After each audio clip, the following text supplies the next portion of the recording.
morning, good morning, good morning.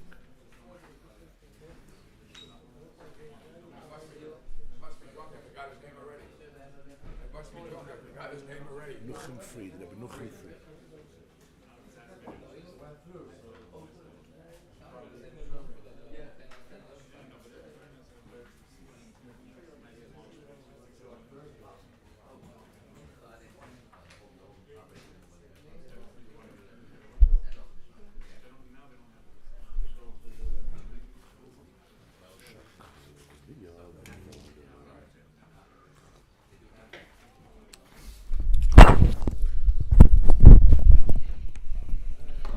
Good morning, everybody. I want to thank Rabbi Nehemiah Kaplan for the copies, for the beautiful copies, always. So we're in the middle of the Maamar La Yehudim Hoysa Oira, the Simcha V'Sasim Vikar of Purim Tovshin Yud Beis, Purim 1952. Just to remind you, tomorrow morning we're not having a shiur. I'm in Dallas. Tuesday morning we have a women's class, but we'll have Be'ezer Hashem Bli Neder Wednesday morning and Thursday morning, which is Tainus Esther. So we could, Be'ezer Hashem, finish the Maamar before Purim.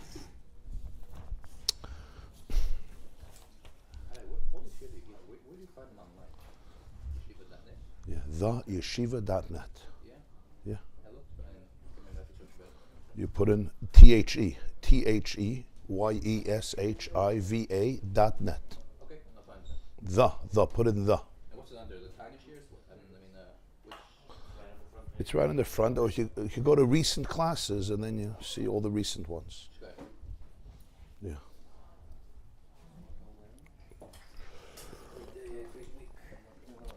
When you listen afterwards, you could do double speed or triple speed. Here, they can't do double speed. The car, it's always good to have, Yeah.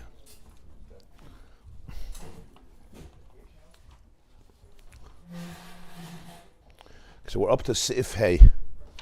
Ois Hay, page 13. You see page 13. Reb Moshe, we're good? Excellent. Okay.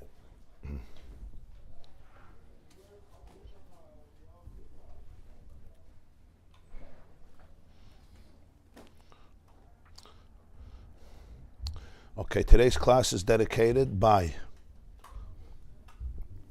and in honor of a Mazel Tov to the Menachem Abrams and the family on the recent birthdays of Batya, Menachem's wife, and Rafal Tzemach, a son.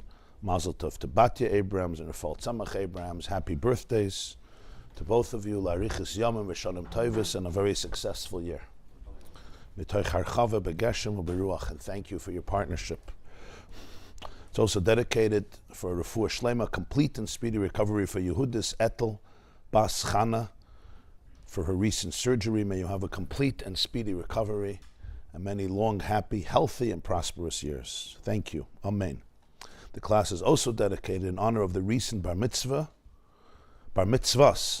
of Yonatan Nehemiah and Ronen Zev Zeliger. Mazel tov for both of the bar mitzvahs. May you have an amazing life and a blessed life, materially and spiritually, with much hatzlacha and joy. Thank you very, very much, and congratulations. Okay. Everybody remembers what we learned last time? Or I need to give us some. Lo yadeya, ad lo yada. Ad lo yada. Im lo sedi lo chayafa banoshim. Okay. Last year, 3 years ago, we learned a Maamar that from lo sedi lo chayafa banoshim became ad lo yada. Okay, so we were learning how the process of Bria, Yitzira, Asiya, which is the process of creation. Bria is me'ayin liyesh, that the Ramban says Bria is a new creation. Yitzira is a development of that. Asiya is the concretization of that. And he compared it to machshava and dibur and maisa, where thoughts are still internal. They're a garment of the soul. Thoughts are not considered the essence of the soul. You can change your thoughts. Your thoughts don't define you.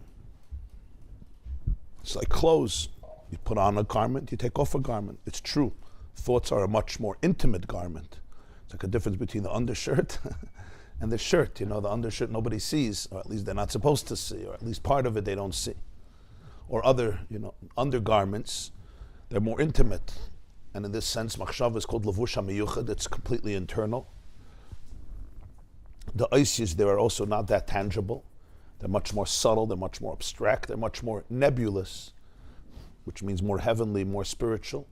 And then there's dibur, where it comes down in more concrete form. It's actually letters and words that are more tangible, to the point that they can even be detected by the ears of somebody else, which is why speech is for somebody else, where thoughts is for yourself. So that's an example. He spoke about Bria versus Yitzira. It's different layers of reality. There's creation as thought, there's creation as words. One is connected more to the neshamas, one is connected more to the malachim. Bidvar Hashem Shemayim Nasu. Once there's words, and it leaves you like words, so it's already a metaphor of the world, assuming a more concrete manifestation, where there is the source, the speaker, and the one who hears the speech. And then there is Asiya, and that's already a whole different level, because at least in words, you know that they came from somewhere. If you're speaking and I hear it, I'm hearing it, and I could plagiarize you, and I can even distort you, and I can misunderstand you. But I know that the words have a source. Words come from a speaker. When you see a physical reality, it's disconnected from the source of it, right? Even if somebody made the most beautiful table, the most beautiful ark, or the most beautiful bookcase, the most beautiful candelabra, the most beautiful home, there's now just a home, there's now just a candelabra. It's true, you could understand that if there's a menorah here, if there's a bookcase, or there's a table or a chair, somebody made it. But in speech, the speech continues only as long as you're speaking. So this is the world of Asiya, where the separateness assumes a far deeper and sharper dimension. And that's why you have Bria is connected to Machshava, Yitzira is connected to Dibur, and Asiya is connected to Maisa.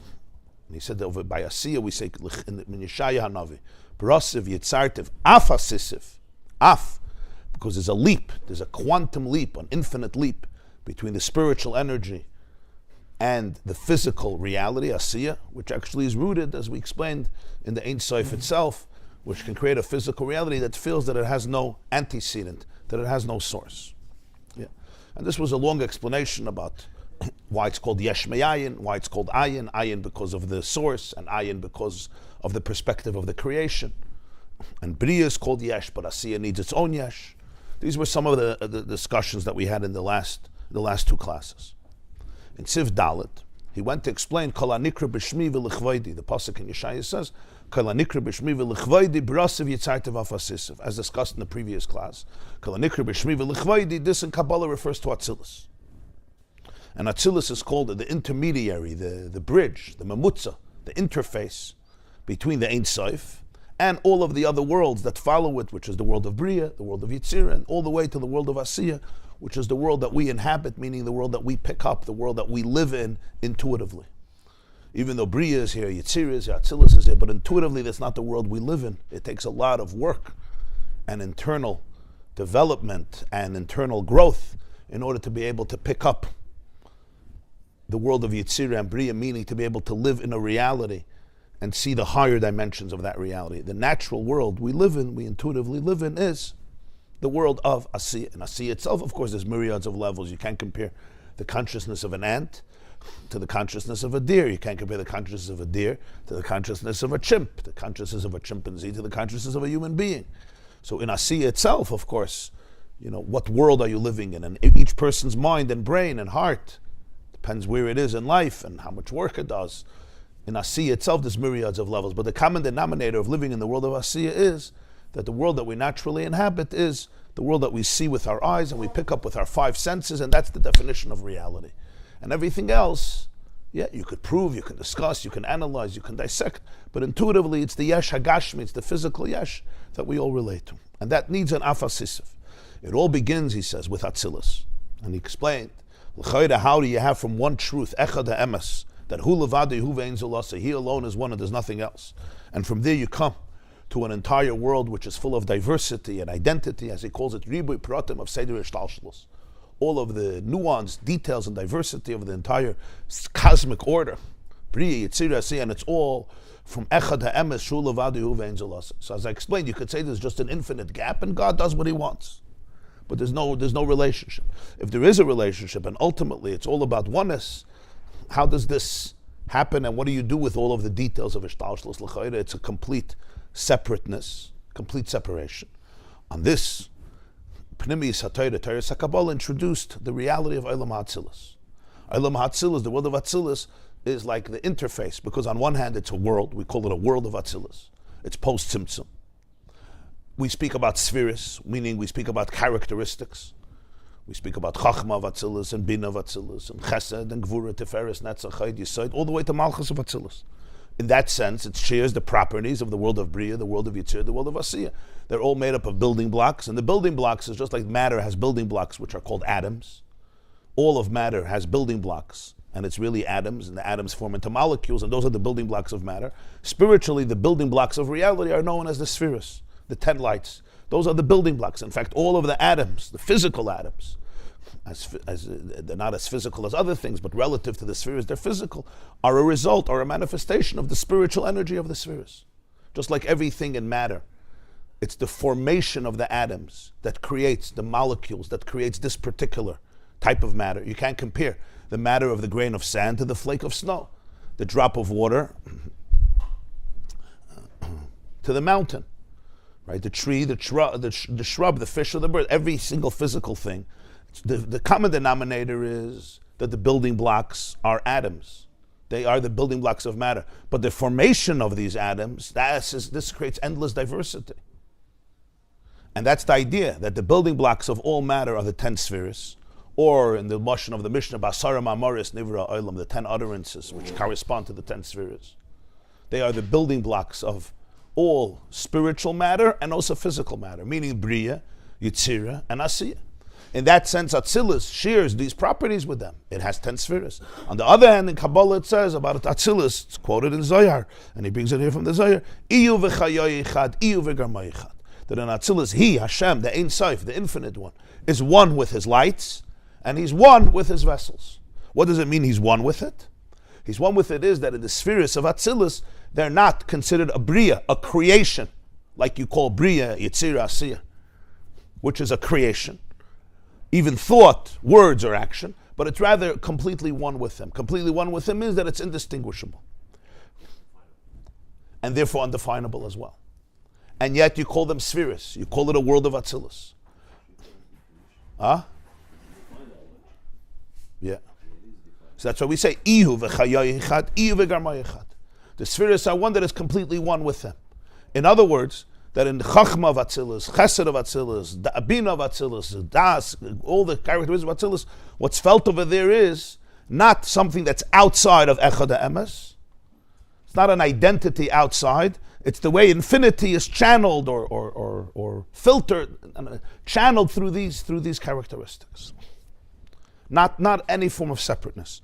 And therefore this is the mamutza. This is the interface between Ihu, He, Echad HaEmes, which Hu Levadu Hu Ve'en Zolasi, and all of the Olamis, all of the worlds, Bri, Yitzir, Asiyah, which emerge through the 10 Sefiros of Atzilus. And he explains, when we say the word memutza, we don't mean memutza is he's somewhere in the middle. In the distance between Asiyah and Ein Sof, Atzilus is like, I'll meet you halfway. That's not the word. As he puts it, that Legabe Atzmos, Atzilus and Asiyah are identical. You don't say that the distance from Asiyah to Atzilus is the same distance from Atzilus to Ein Sof, so you found a little compromise. That's not the word. Legabe, the Ein Sof itself, Legabe Atzmos, Atzilus and Asiyah are mamash identical. So why are they called a mamutza? Why are the 10 Sefiros of Atzilus called a mamutza? So he said, because this is the interface, what he calls the emtsai, through which there could be the whole hishtalshelus from all the worlds. That from the achdus ha'amitis, the true ultimate unity of infinity, which we have no definition, can ultimately emerge the lowest concrete manifestation of reality the way we see it in the physical world. It could be a grain of sand, it could be a frog, it could be a turtle, it could be the human pinky. Ultimately, Atzilus is the template for that, because it emerges in Atzilus first, but over there it's all the way Elikus it defines it. So that's why Atzilus is called, I guess, the Mamutza, the interface. And he finished, this is Koil HaNikra B'Shmi V'Lechvaydi. In Atzilus, it's still Nikra B'Shmi. It's not Brasiv, it's not Yitzartiv, it's not Asisiv. It's called by my name. That's why it's called Koil HaNikra B'Shmi V'Lechvaydi. And then is Brasiv, Yitzartiv, Afasisiv. And all of this is, he says, the whole point was that there should be the worlds of Bri, Yitzir, Asiyah. That's the whole point of Atzilus. Like we explained, if Atzilus was closer to the Ein Sof, then you could say, you can't say the point of Atzilus is Bri, Yitzir, Asiyah. But since the whole Atzilus, the distance from Atzilus to Atzmus is bigger than the distance from Asiyah to Atzilus. Or to put it even deeper, Atzilus and Asiyah are identical Gabe Atzmus. So therefore you could say that the whole Tachlis of Atzilus was what for Bri Yitzir Asiyah. And what's the Tachlis of Bri Yitzir Asiyah? Anoichi Asisi Eretz v'Adam Allah Barasi. Barasi b'Gematria Taryag. For there to be the Adam, to do his or her avodah in Olam HaAsiyah in this world, which means all the levels, Asiyah, Yatziyah, Yitzirah, Bri, and even Atzilus, which are all Mimutzayim, are all bridges, in order for there to be able to be the Adam down here. Barasi, Adam Allah Barasi, as the pasuk says in Yeshaya. Anoichi Asisi Eretz, I made Eretz, and I created Barasi Taryag, Adam on it. Barasi is Beis Reish Aleph, right? Bara Beis Reish Aleph, Bara, and then Taf Yud, right? So it's Taryag, because Beis and Aleph is 3, and then you have the Reish and you have the Yud, so it's Taryag, it's 613. Huh? Okay, now it's like Reb David. CC 770 and Barasi 613. Okay, I'm not going to argue with that. So the Maamar was said. I don't know if it was. Yeah, it was probably said in 770. So the whole matzav of Hishtalshalos from the highest to the lowest is totally in the person and his avoid and limit Torah v'kiyum mitzvahs. Because the whole purpose of Atzilus and the whole purpose of Neshamas Atzilus is for there to be Bri Yitzir Asiyah. That was a very brief summation of what we learned. So let's fight to Sif Hey. Atzilus is the beginning of informational highways. Yeah, the beginning of informational highways, I guess, is one way to describe it. Yeah, the beginning of pure Ein Sof being manifested or transmitted as channels of some type of information. Yeah. Yeah.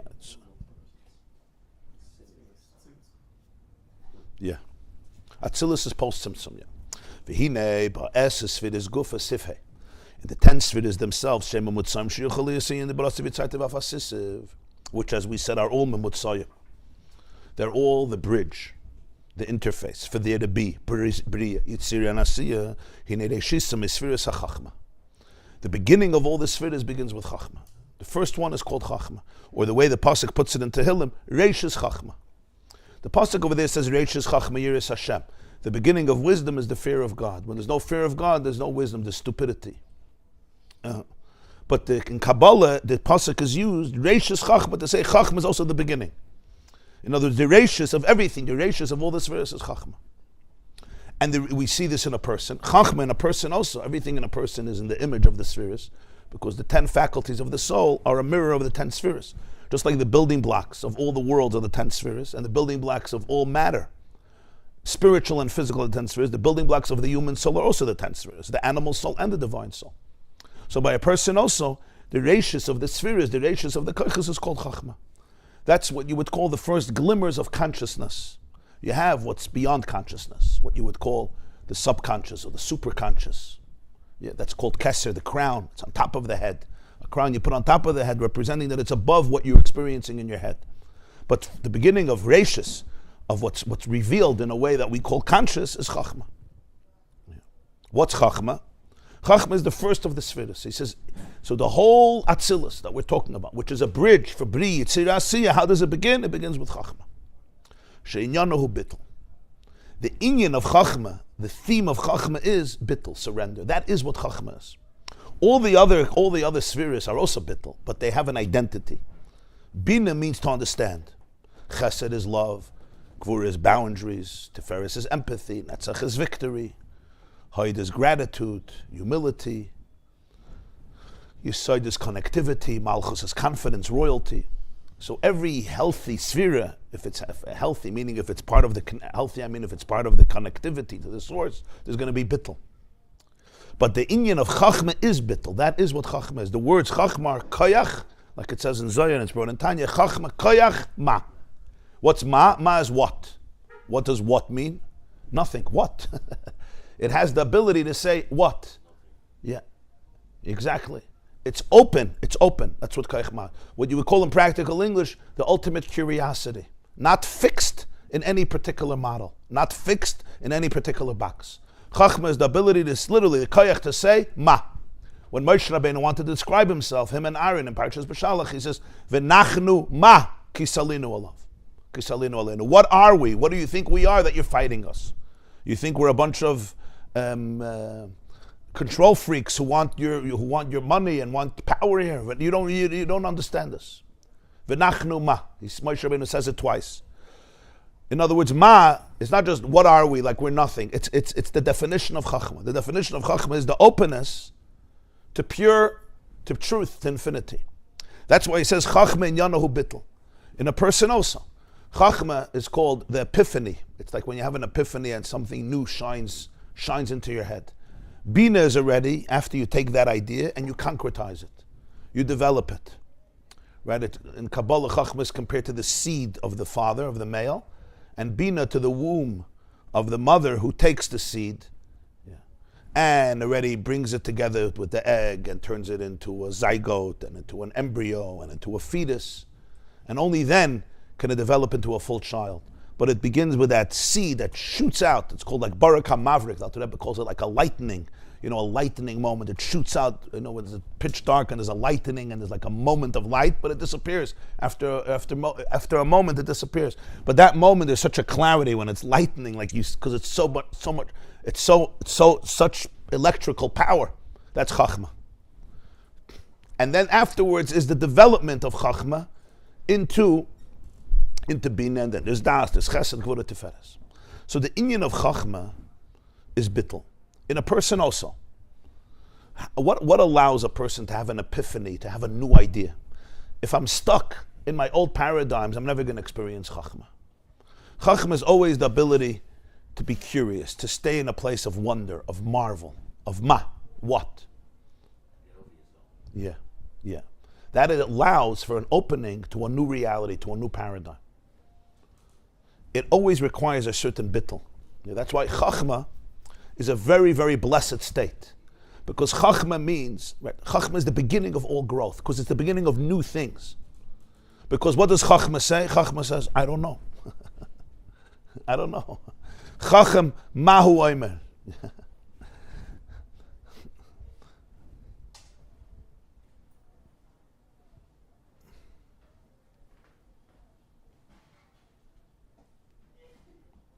If a person knows everything, you know everything about yourself, you know everything about your spouse, you know everything about your kids, you know everything about everything, acham veh. Because basically I'm just stuck where I was yesterday, where I was a year ago, I'm going to be today, I'm going to be in a year, I'm going to be in 10 years. So Chochmah is really a very deep form of bittul. It's a form of surrender. It's literally opening myself up to, I don't know, what? And paradoxically, that's the moment that the mind actually is open to a new idea that comes from the subconscious. If I'm stuck in Bina is a beautiful thing, but Bina is from the word binyan. It's already a full-fledged edifice. You can't come in to a fixed home and say, change this, change that, change that. In a state of Chochmah, there's still fluidity. Everything is liquid, it's fluid. It's not fixed yet. Bina is you have an idea, you wrote it down, you wrote an essay about it, you have an article, you gave the speech. It's already kachu. Now to go change it, you could do it, but it's a whole different inyan. You're already demolishing a binyan. But Chochmah is still in a completely unebis form, so you're open to a completely new flow. So that's why Chochmah is always associated with bittul. Yeah. But bittul itself is not enough for Chochmah, because okay, but the person to be curious about something, he needs to have interest, he needs to be searching for something. If he's not searching, it's not going to come to him. Like if he is instead of blah, Yeah. I mean, he doesn't know anything yet. Right. Right. The bittul of Chochmah is not blah, it's ma. Right. It's not I'm just blah. Blah is not curious. it's an openness here. There's an inquisitiveness. There's a curiosity. Which is what bittul is not a passive thing. Bittul is an active thing. Yeah, without wanting to know. Right. Bittul is not the passive. I'm just nothing. No, but nothing. That's not bittul. That's the ultimate yeshes. That's the ultimate form of detachment. Yeah. Bittul is you're open to the flow. You're open to being in flow. You are in flow. That's what you're searching for. Being in flow means I don't know what it's supposed to look like. I'm just open to be a channel for what's supposed to come through me. It's letting go. It's letting go of expectations. But because of that letting go, I'm open to a much higher flow coming through me. And it's a deep avodah to go into the place of Chochmah. You'll see that whenever, let's say I learn something and I don't understand it. And I learn it again, and not because the language I don't understand or the words I don't understand. I may have to learn the language, but we're talking about you understand. You're learning a piece of Gemara and you read it again and again. It's just not going in. Yeah. And you're trying, you're really working hard. Sometimes you're tired, you can't think. Okay. So you take a nap, you take a drink, you eat something so you're not tired and depleted. But it's not going into my head. And then maybe a day later, a few days later, maybe a few weeks later, right? I'm walking in the street or you're sitting on the couch and unexpectedly, boom. Boom. It's literally like a boom. It's almost like a lightning. And you know you got it. You know you got it. How do you know? You know. You know. I don't know, but you know. You can even start smiling to yourself. And like, Somebody says, what's the ah? I can't talk yet. Write it down. I can't. Say it. No, wait. Don't say it. You're going to ruin it. You're going to ruin it. What just happened? This is called Chochmah.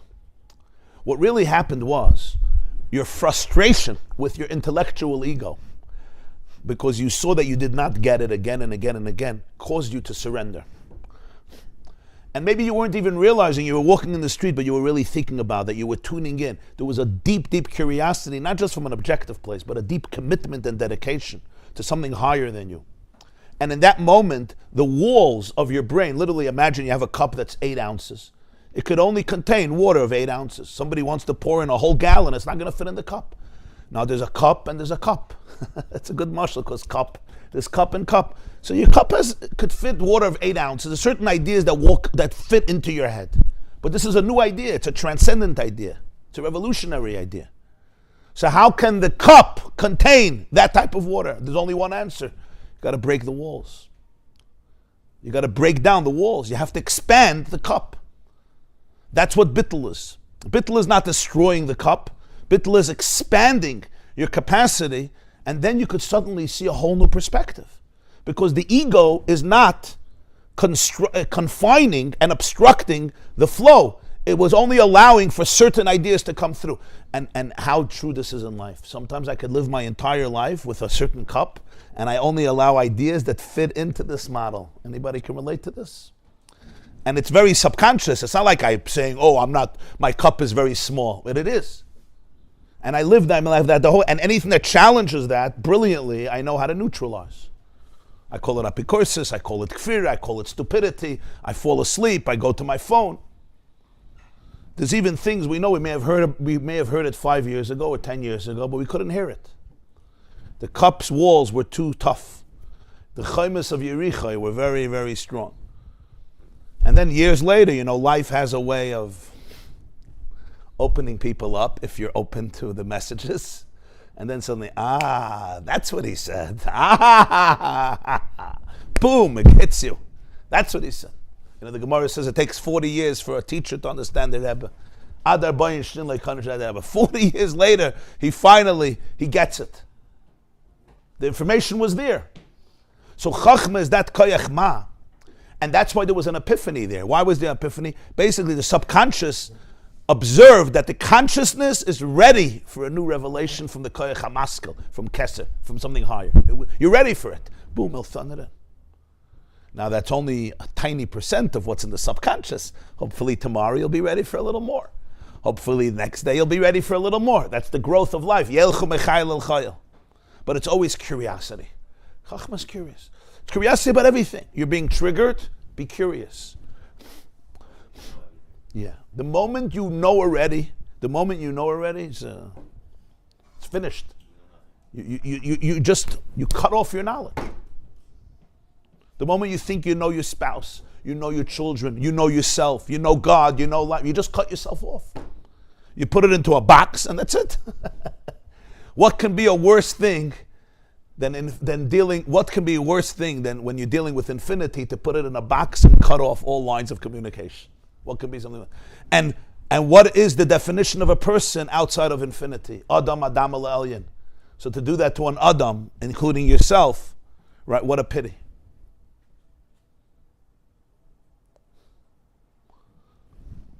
And that's the moment that people have very deep giluim. If you'll notice, whenever you had an epiphany, you'll see that a few minutes before that, there was no intellectual ego, and you were completely dedicated to trying to understand, even not being conscious of how dedicated you are. If you're thinking, that's what Chochmah you could never expect and anticipate. You can facilitate and create the kalim, but you can never force Chochmah to happen. You can't say, I'm sitting for the next hour, and I'm going to have a new idea so I could win the Nobel Prize in chemistry. Even the Bavram can't do that. You sit for the next, you can't control the experiment of Chochmah because it's not an experiment. It's flow. You could prepare for it. You can remove blockages. But ultimately, you can't anticipate it. It comes when it comes, and sometimes it doesn't come. Sometimes it just does not come. It's not ready, or you're not ready, huh? If you don't let it come, yeah. I could create the kalim. Bina, you could control. In other words, I'm going to sit down, I'm going to write out the speech. I have the idea. Once you have Chochmah, now we're going to develop it, the beginning, a middle, and end. Bina you can work with. It's like building a house. But first you have to have the raw material, the raw energy, that's the yin of Chochmah. So that's the explanation why Chochmah is the yin of bittul. So he says something fascinating. He says, "In Yanohu bittul, v'lachein yachal islabish ba'edin seif echad emes shehu levadihu vein zulasai." Remember, the whole Atzilus is what? The interface between echad ha'emes, the one infinite truth that he alone exists and there's nothing outside of him, and all of the worlds. So that's why the first sphere of Atzilus, the first communication of Atzilus is Chochmah. Because since Chochmah is bittul, so a Melech Chochmah could be the vessel where Oirein Soif, the Echad Emes Shulavadehu Vein Zulasa, could be manifested. Only in Chochmah, She'islapshus, Se'ibimakam Kazeh, She'einu Nirgish L'Metzias. The Hislapshus, the communication, the manifestation of pure Ein Sof can only be in such a space that doesn't feel itself to be a reality. If it would be any other space that experiences itself as Metzias, as identity, as reality, as Matzoi, then there's no bittul. So there's no room for hu levadu hu vein zulasi, that he alone exists and there's nothing outside of him. But Chochmah, since Chochmah is bittul v'chol in yonai einai, ele heyoisei kli ha'maser v'nosin sugitra gonna bottle loyrin seif ha'malubish bay. Chochmah defines its identity as being nothing but a vessel that is sugitragan. Sugitragan means complete dedication to the oir, to the light that's manifested in it. Chochmah basically is the experience of absolute surrender. That's why it's the first sphere of Atzilus. That's why it's the beginning. On one hand, we're calling it Chochmah, right? It's a Metzias of Chochmah. What is the Metzias of Chochmah? The Metzias of Chochmah is that it's nothing but to be a channel, without any expectations, without any identity. After Chochmah is already internalization, is an identity. It could be a beautiful identity, an important identity. But Chochmah is, there's no identity. The moment you fix, you say, this is who I am, you're not Chochmah anymore. And that's why all growth happens through Chochmah, the bittul of Chochmah, Kochmah.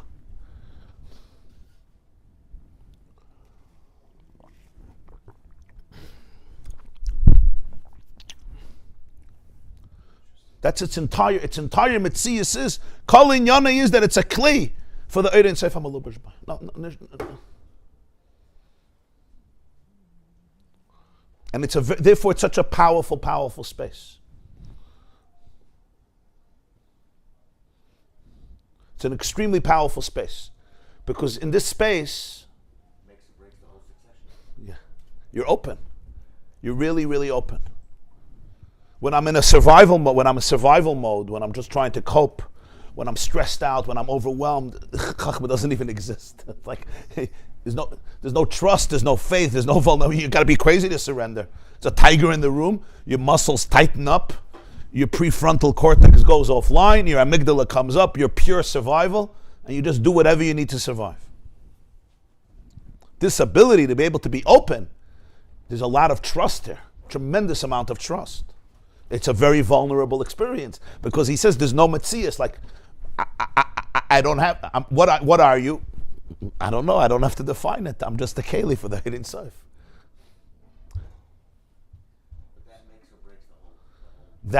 Paradoxically, that allows you to be a keli for Ein Sof.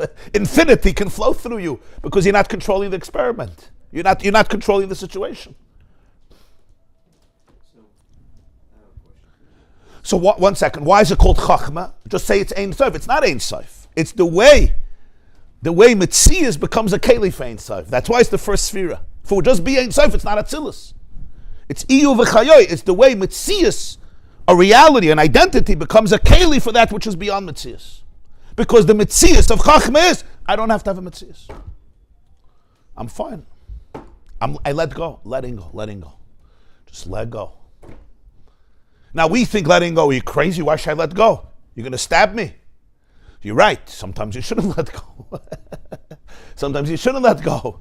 Right here we're talking about let go to the only true source of reality.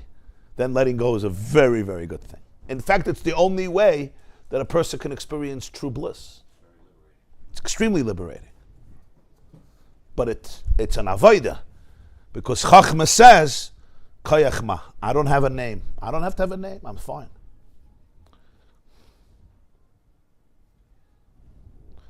If life sends you curveballs that brings you into a place of Chochmah, it's a big gift.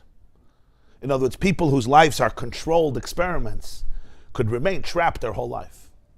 When life throws curveballs and we are compelled to surrender, it's a gift. Because maybe in the beginning it comes with, begrudgingly, but it's really all to elevate the person and say, Chochmah.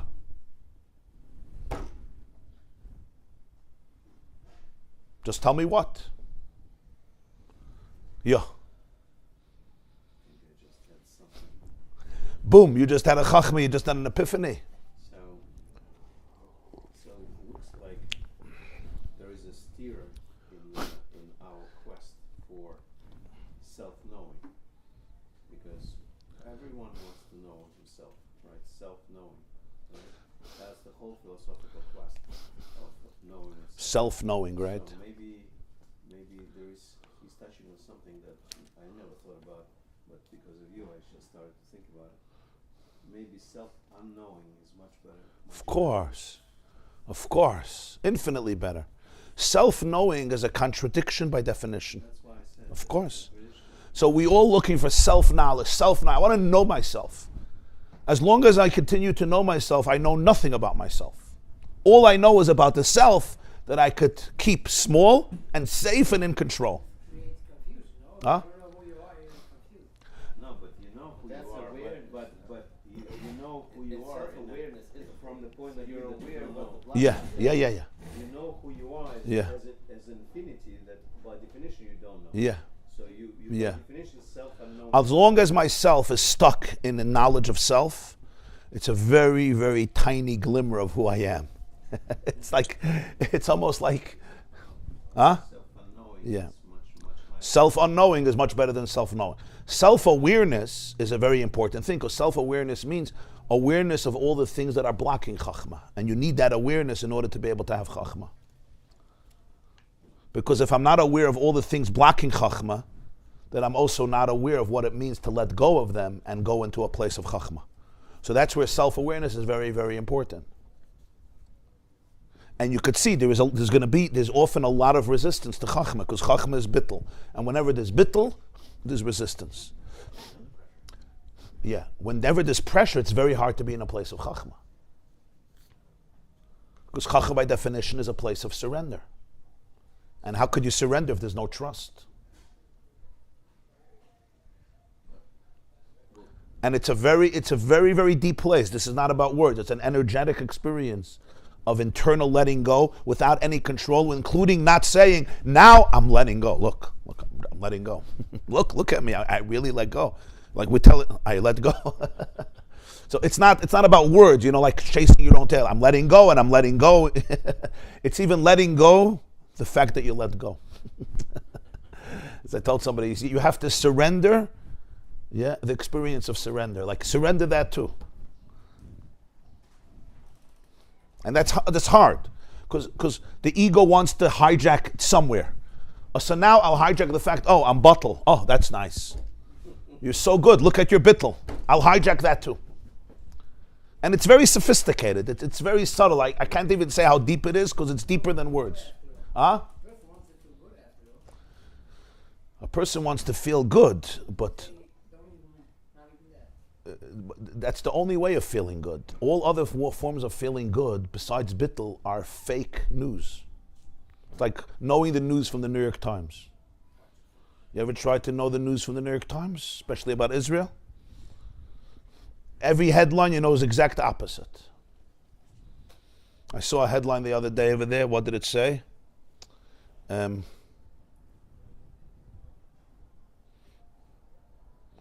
Israel delays release of prisoners, blaming Hamas. You understand? I'm just saying, my point as fake news is, it takes something of reality, completely out of context, forges it, and then whenever a feeling good that's not related in bittul, there's going to be a feeling good that's very short-lived, because it's a distraction. So this is in Tanya, in Perek Lamed Hey, in the Haggah. This is one of the places in Tanya that the Rebbe quotes the Maggid. He says, Shamati mimori, I heard from my teacher, which means in Mezritcha Maggid, that it says in Eitz Chaim, that Rizal says, that Oir Ein Sof, that Ein Sof is mislabish tchila b'Sefiros HaChochmah. Its first manifestation, its first communication is Chochmah. Why? So the Alter Rebbe says, he heard from the Maggid, because Oir Ein Sof hu echad ha'emes, shehu levadeihu ve'en zulasei, v'zuhi madregas HaChochmah. Because the definition of Ein Sof is, I'm saying definition, the inyan of Ein Sof is that it's the one truth, the true truth, that hu levadayu, he alone is he, ve'en zulasei, and that is Chochmah. So Mele, the first islapshus of Ein Sof is in Chochmah, and only through Chochmah can it then be channeled to the other ones, to the other Sefiros. In Russia, there were two newspapers. One is called Izvestia, and the other one is Pravda. Pravda. It's news and truth. Truth. And the Jews always knew that there's no news in truth, and there's no truth in news. Very good. וזהו גם שאחד הפירושים במיימר אי וחיי אחד, אי וגרמי אחד שחיי כל המויכין. One of the explanations in the words of the Zohar, Iyu v'chayoi echad, he is one with his lights and he is one with his vessels, is that chayoi is koyal amoichin ubefrat al Sefiros HaChochmah shnechsheves k'moi erbeli kli. One of the explanations is that he's one with chayoi. Chayoi is moichin, especially Chochmah. That he's one with Chochmah. In fact, Chochmah is considered sometimes in Kabbalah something that has energy without a vessel. Erbeli kli. What does it mean? V'hainu kol inyana eine ela gilui shal yadu yuchali yasin de brasiv yitzaytev afasisiv umilvad zeis eine margish mu'uma ki ma hergish ulavadu hu ve'en zulasa. Because the whole inyan of Chochmah is a gilui, a revelation that through him there can be bria and yitzira and asi and the avoid of a person, and besides that he feels nothing else besides the hergish of ulavadu hu ve'en zulasa. So Mele, it's considered without kli, which means all the Sefiros are basically a combination of Oir and Kli. Oir is energy and Keli is container. The energy is the pure energy, the Ein Sof, and the Keli is the structure, the container. Chochmah has such deep bittul that it could be considered Oir without a Keli. It's considered light without a Keli. The structure is so surrendered that it's considered the energy without a vessel. Because what the Keli of Chochmah is completely surrenders to the Oir, so Mele, it's considered Oir b'loi Kli. So it's a very subtle nekuda, very dakustik nekuda. He doesn't say it doesn't have a keli. He said it's considered Oir b'loi Kli, because the keli is so surrendered to the Oir that it never has a metzias outside of the Oir. Its whole structure is that there shouldn't be a structure. The problem is that sometimes it's so open, even not open, it's trying to say something has to fall down. Yeah. Yeah, of course. Chochmah is bittul to the Ein Sof, yeah.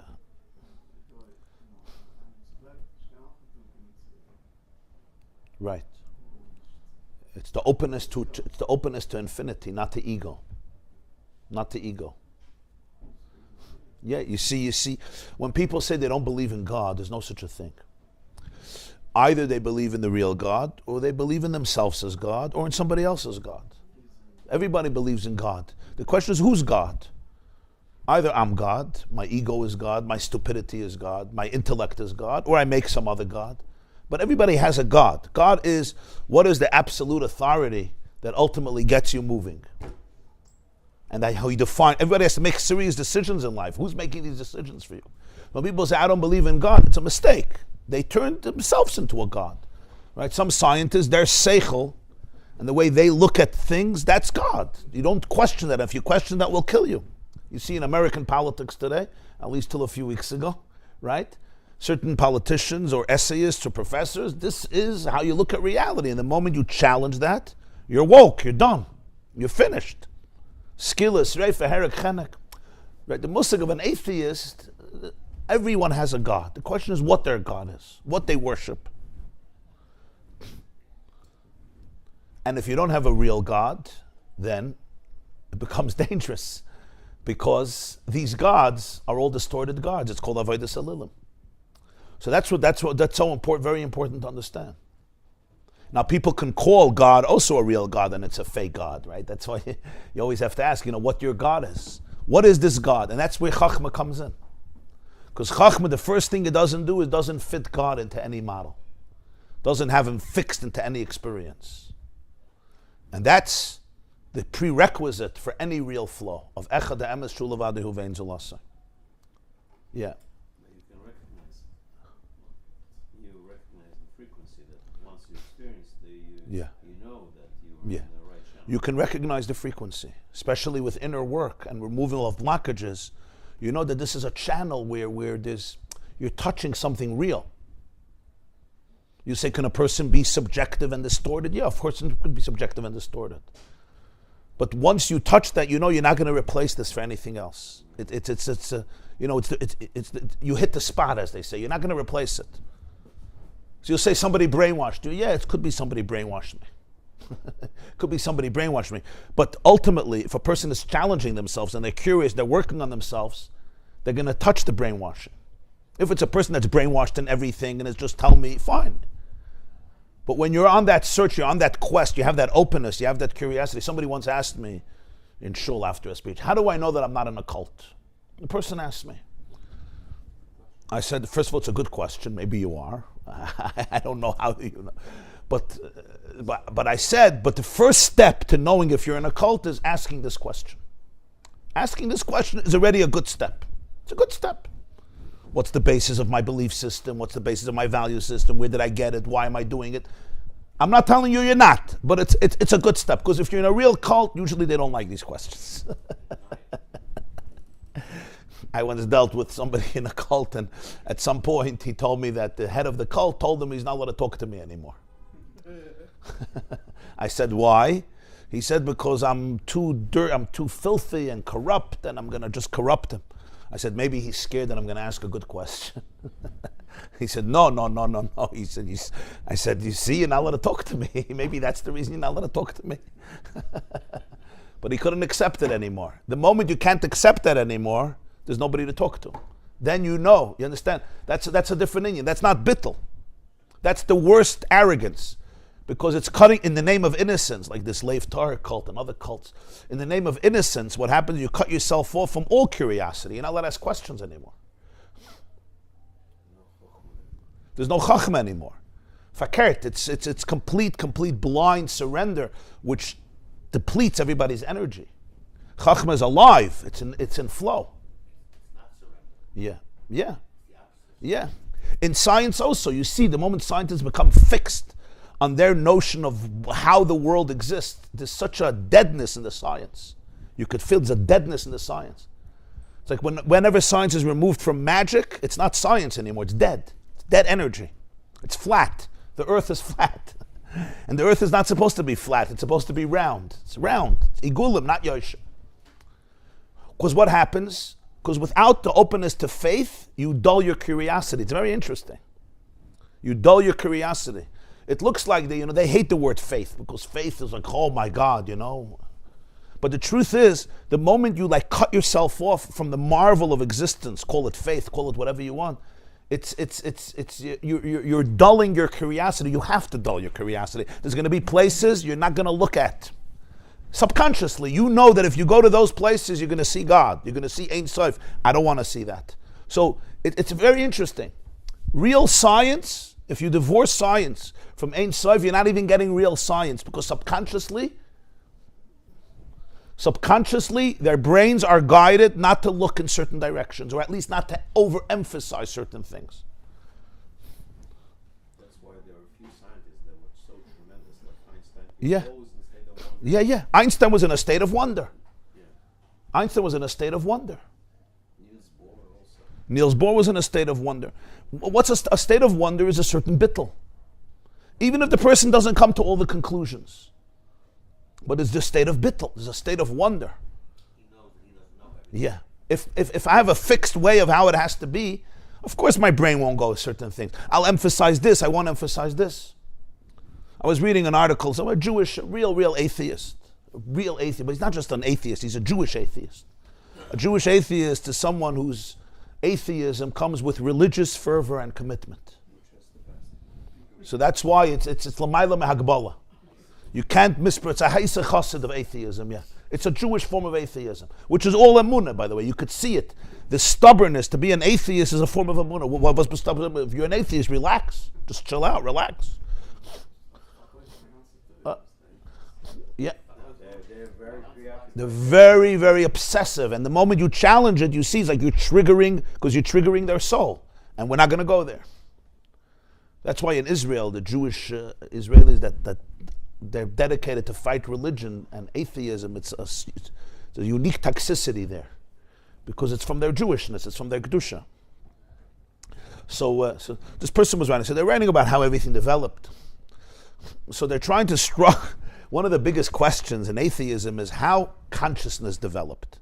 Everything was a mistake. There's no creator. There's no intelligence. So everything is just random mutations. Where did we get this revolution called consciousness?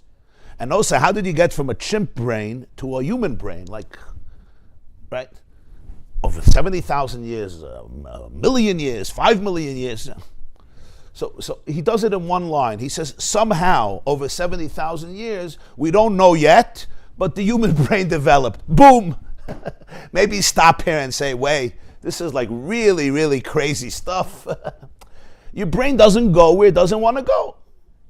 So that's why even from a scientific perspective, without Chochmah, you kill it. You're dead. Like a side note. Yeah. Next, we don't know. We'll find out in a few years. We'll probably find it in some laboratory. And they don't realize it because I'm the free thinker. I'm the one who's not confined.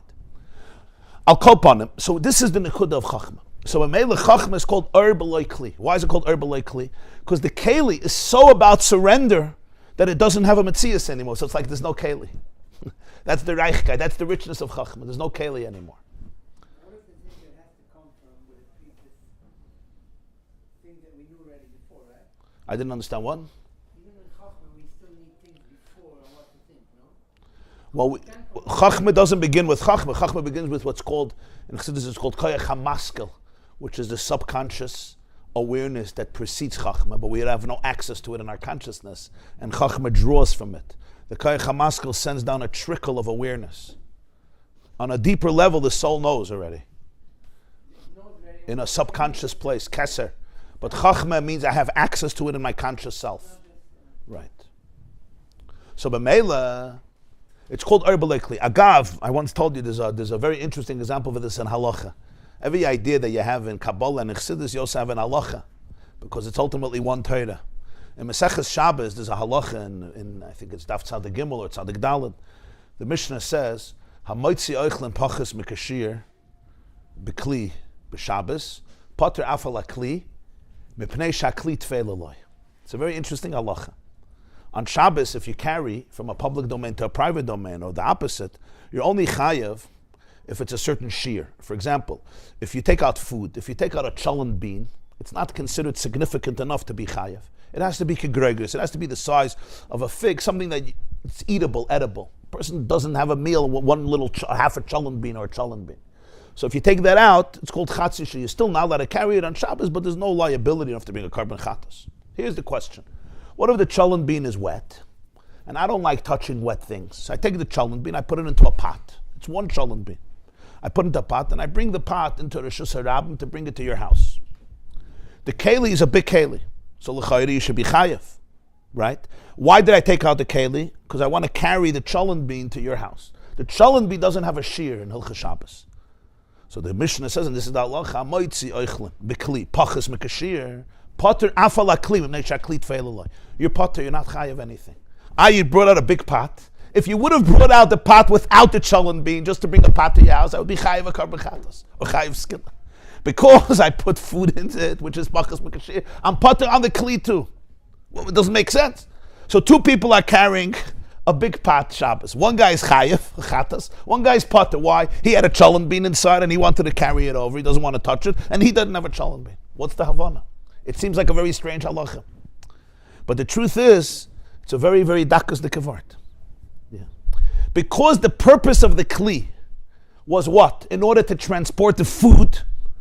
So halachically, we look at the vessel and it forfeits its distinct identity. And what's its identity? Its identity is just the hispashtus of the food. Its entire halachic identity is what? A conduit, a keli, to transport the food. The food doesn't have a shir, so you potter. Huh? Bittul. This is a dugma. Chochmah has a keli, but he calls it erbalei kli. What do you mean erbalei kli? Because the whole inyan of the klei Chochmah is that it has no keli. That's its inyan. The keli is that have no keli. The other guy is carrying a pot. He wants to carry a pot. I have a pot. I'm carrying a pot. I know you need a pot. Here's a pot for Shabbos. The other person, no. But you're also carrying a pot. No, I'm carrying a cholent bean. In order to carry a cholent bean, you need a pot. Because I don't carry cholent beans. For whatever reason. Maybe it's going to slip. Maybe it's going to fall. Maybe it's too wet. I'm carrying a cholent bean. What, are you carrying a pot? I'm not carrying a pot. I'm carrying a cholent bean. The cholent bean needs a pot. That's it. So halachically, you don't look at the keli. You look at the cholent bean. The cholent bean doesn't have a shear, so meli a potter. And that's the halach in Shabbos. And it's l'maisa b'poyel. This person could get skilla. This person not. This person is chayev a carbon. This person is not. Because even b'shagig you chayev a carbon chatos. He's chayev. He's not chayev. He didn't do anything. That's chayev. It was pachas mekashir. It's an interesting halacha. But the halacha describes to us the whole inyan that he's explaining here.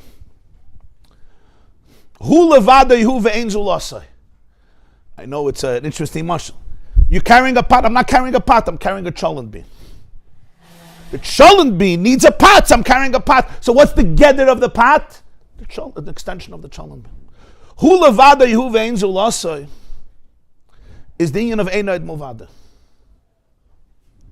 In order for it to be manifested in the world, you need a pot.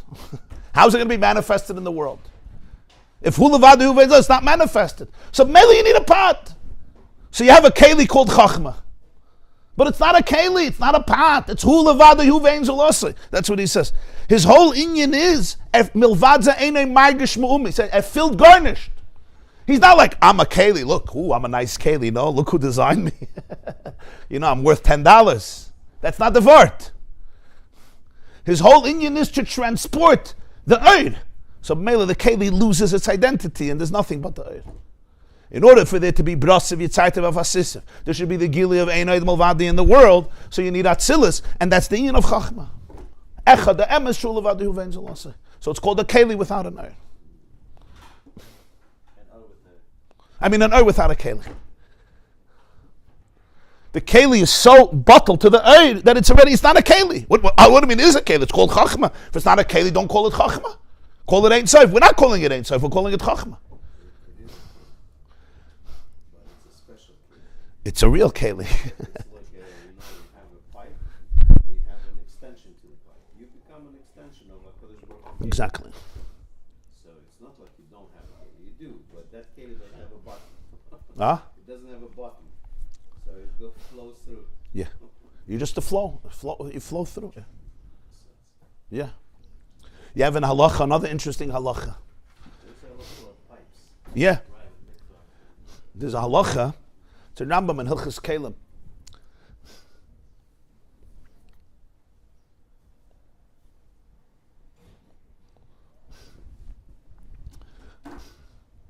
A clay cheres, an earthenware vessel, is only metame me'aviroi, which means if you have an earthenware vessel, if the tumah comes into the cavity, it becomes tummy, even if it doesn't touch the vessel. Let's say you touch it from here, from the back, for the exterior, it's not tummy. It's an interesting halacha. Clay cheres is tummy only inside the cavity. Unlike, let's say, metal. If you have a golden vessel, you touch it, a chariot touches it, it's tummy, a dead chariot, a dead weasel. But a clay cheres is tummy mavit. So if it's pshute clay cheres, if it's like a counter made of earthenware, it can't get tummy because there's no teich. So it has to be something with a clay kibble. Clay kibble means it has a vessel that has in it a cavity, an open space inside, called clay kibble, like a cup, a pot, a bowl, a glass, a jar, a chavis, a barrel, etc. If you have a knife from clay cheres, it's not mekabel tumah because there's no internal cavity. If you have a tablet, if you have a counter, other kelim are not like that. For example, clay matches, vessels that are made from metal, gold, silver, copper, tin. That's mekabel tumah anyway. Even if it's a table, you touch it, it's So the Rambam asks a question: what happens if you have a keli, it's clay cheres? It has a clay kibble, but it's not asur lekabbalah. It wasn't made for Kabbalah. It wasn't made for Kabbalah. For example, so he says tzinoros, a pipe. A pipe, it's not there to absorb water. That hopefully not. The pipe is just there to channel the water. So even though it's mekabel, but because it's not asur lekabbalah, so it's not mekabel tumah, not medivdei sofrim, not minatayr, it's not mekabel tumah b'chlal, because it's not its purpose. So l'chayre there's a klibul, and it's mekabel, but its whole inyan is what? To channel the water, not to absorb the water. A cup's purpose is to hold the water. It's not here to channel it somewhere else. Hopefully there's no hole. The pipe's purpose is to channel it. So even though there's a kabbalah, it's not mekabel tumah. So here again, you see a metzias. It's a clay kibble, but it's not. Why? It's mekabel. No. It's not mekabel, it's channeling. In order to channel, you have to be mekabel. It's not that Chochmah has less than Binah. Chochmah has more. That's the point. It's not that Chochmah, it's not with Bittul you're going to get less life, less energy. You'll get much more. You understand the paradox here? When you let go of everything, then you have everything. Because you're just a channel. That's the power of being a channel. It's not like when you're going to be a channel, you're going to lose everything. Now you become an ultimate shmata and a doormat and a rag and everybody could step on you. Fakert. Now there's actually something to listen to. There's something interesting going on. You're a channel. So that's all examples of this inyan. It's a very edel inyan, but you see how in halach it's actually reflected. Because if you're looking from a technical point of view, this cholent pot is a big pot. Don't tell me it doesn't have a shear. You're crazy. Which world are you looking at? But halach is looking at it from a deeper perspective. Meleches machshavas asra Torah. When it comes to Shabbos, it's meleches machshavas. The Torah asks a malacha that is machshavas. It has to be intentional. You look at intention. You look at perspective. And because the perspective, the intention of the kli is what? To be a channel for the cholent. So that's its gather, Yeshukach. You teufus?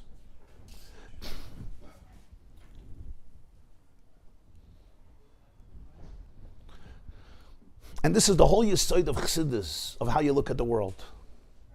That's the whole yesod. You're looking up the Rambam, or you're looking up something else? You're looking up the Rambam? I'm saying, did I say over the Rambam right? I think it's Perek Yud Zayin, Hilchas Kalim. I think it's Perek Yud Zayin, if I'm not mistaken. Just want to make sure I said it right, because I wasn't... Rambam, Kalim, Yud Zayin.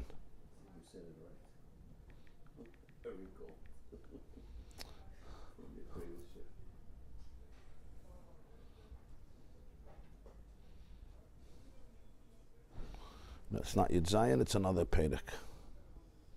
Okay, we'll have to look it up.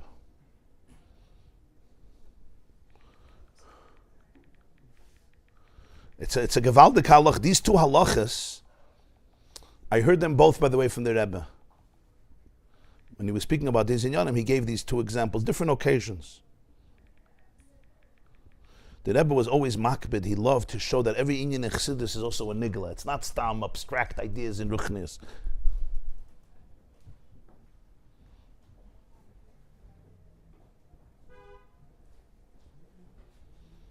Okay, I have to look it up. I don't see it.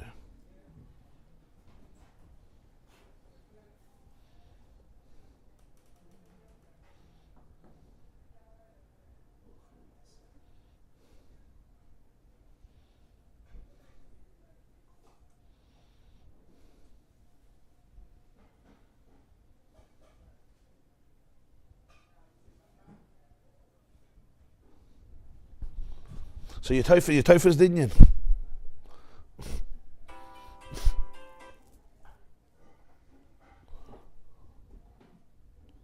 So this is an akudah. This is the whole inyan, how you look at the world.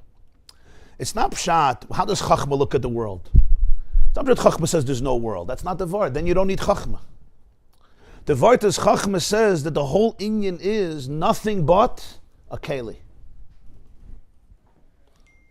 So in many ways, it's actually a much more powerful place because it's not. Chochmah doesn't make you into this, back to you what you said, this powerless, blah, blah, I'm nothing. Once the keli is completely a channel for the oir, so now the keli assumes all the properties of the oir.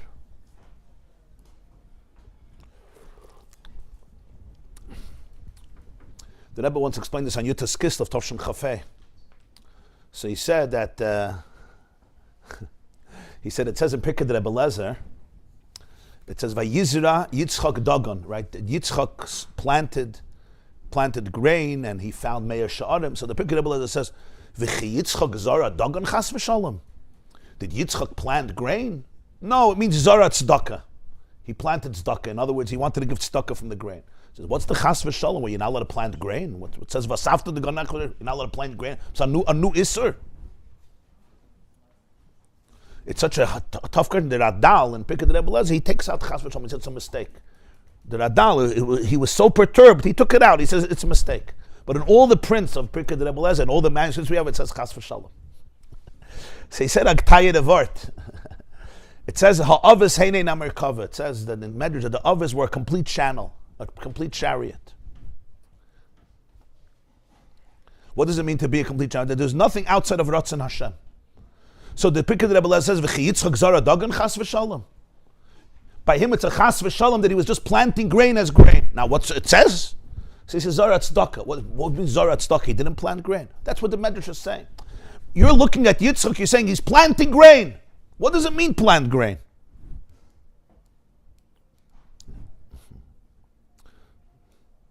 A Jew wants to make a bracha. Baruch atah Hashem Elokeinu melech ha'olam shehakol niyeh b'dvara.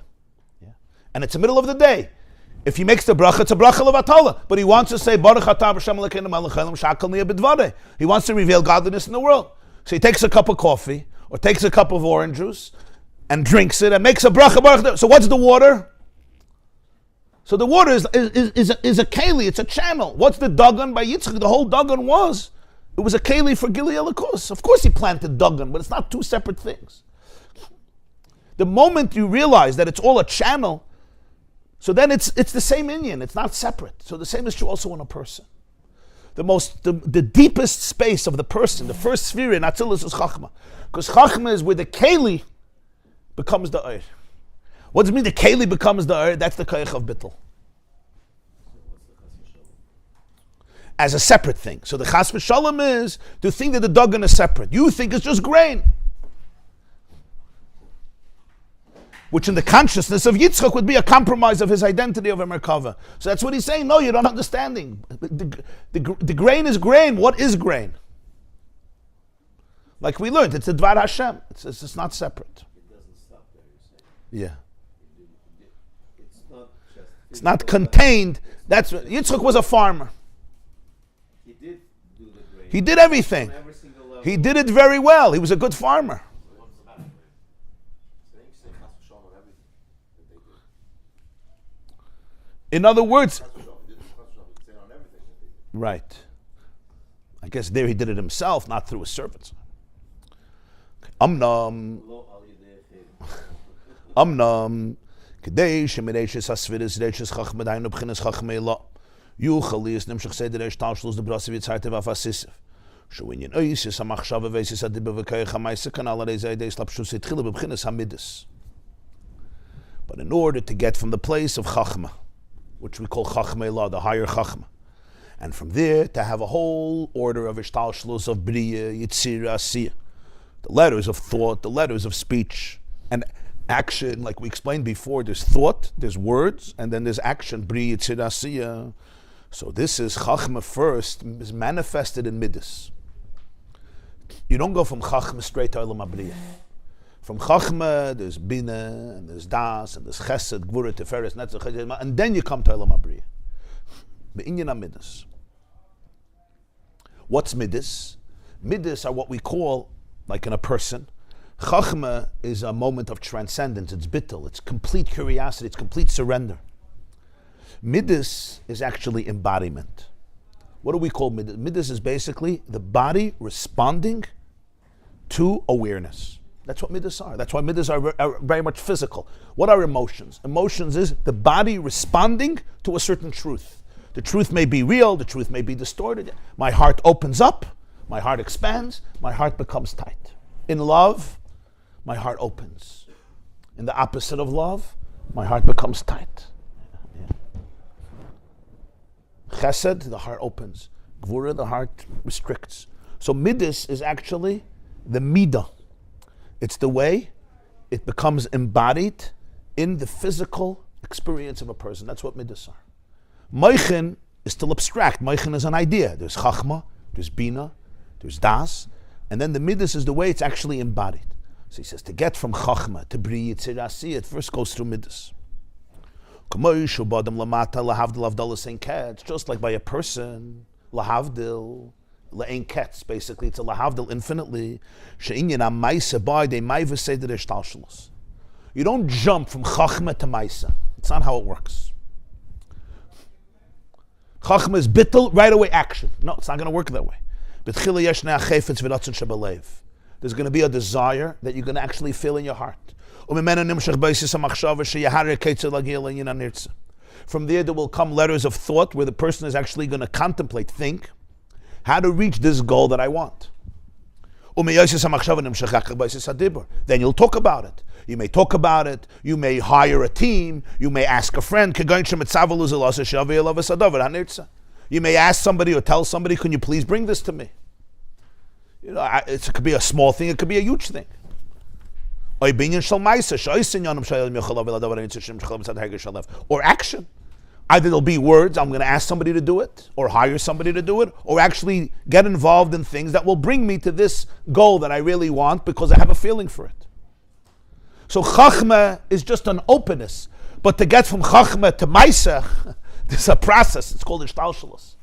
If there's no emotion to get to Machshava Dibra Maisa, it's usually not going to work. Yeah. Midas is the person getting excited about it in one way or another way. It can be in the positive, it can be in the negative. And from there, now I start thinking about it. Now I talk about it. Now I actually do it. It's explained in Tanya in Pei Kaf. Shekoidim shenafla taiva v'chem debeli b'loi sedavar. Yesh ne'inyin b'koyach chmasa v'sichle v'diyasa shaya noida etzle hadavar.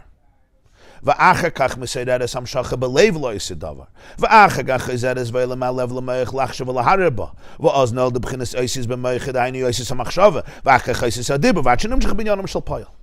In Tanya he explains, before you have a craving for anything in the world, physical, spiritual, emotional, anything in the world that you have a craving for, before that there has to be awareness. There's something, in other words, first is Chochmah, then is Midas. There has to be some awareness. The person knows about this thing. They may have wrong information about it. They may just see it superficially. But there's any emotion that you have about anybody or anything is preceded by some form of awareness about them. Simply, either it's take a piece of food, right? Wow, this is a food that I know from previous experience, it's a delicious piece of food. Or it's a healthy piece of food.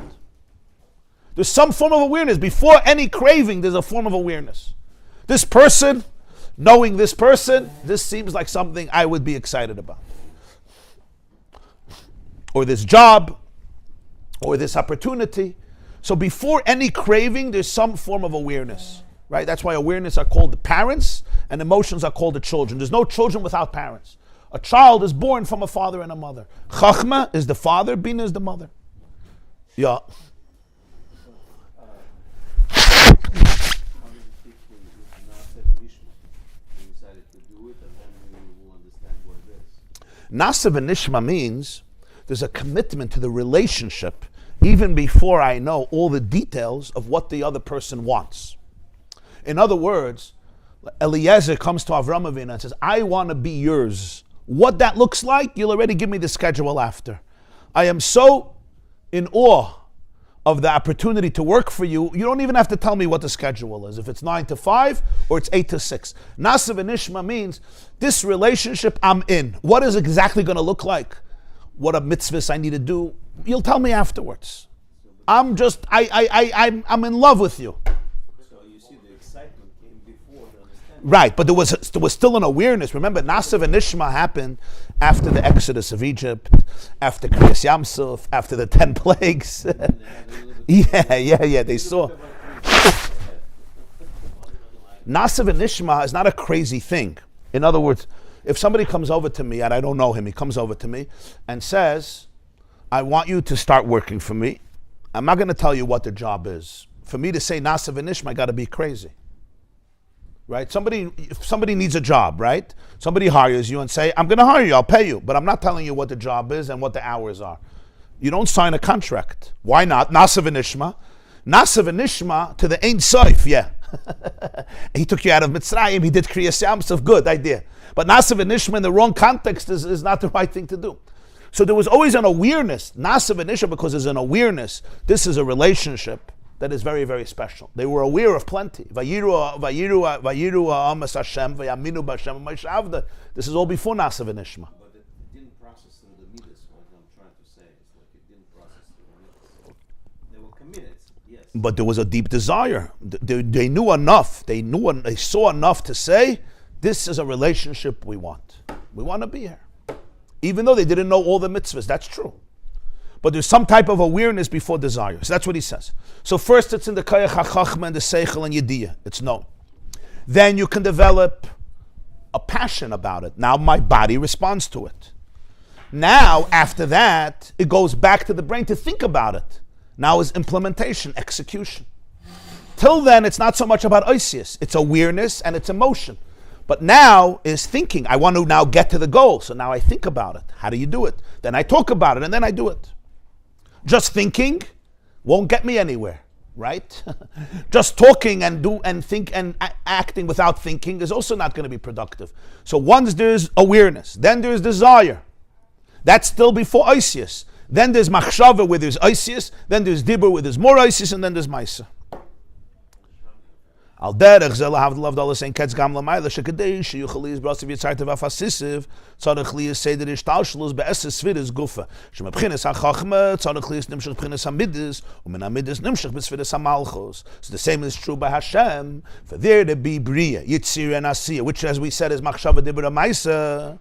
The eses sviris need to go through a ishtalshlus. You don't just go chochmah. There's an epiphany, there's bittul, there's keli b'lei kli. From Chochmah, you have all the midas. And from midas, it comes to Malchus, which is the last midah, which ultimately from there comes Bria, Yitzira, and Asiya, which is Machshava, Dibur, and Maisa. So again, just like by a person, it starts off with what? Chochmah. What's Chochmah? Chochmah is the core awareness. The core awareness of something completely higher than you. Ein Sof. And then from Chochmah, it could ultimately be midas. Because if there's no chachma and there's no bina, and there's no das, what am I getting excited about? There's always an awareness that precedes any form of embodiment. Right? That's why learning is so important.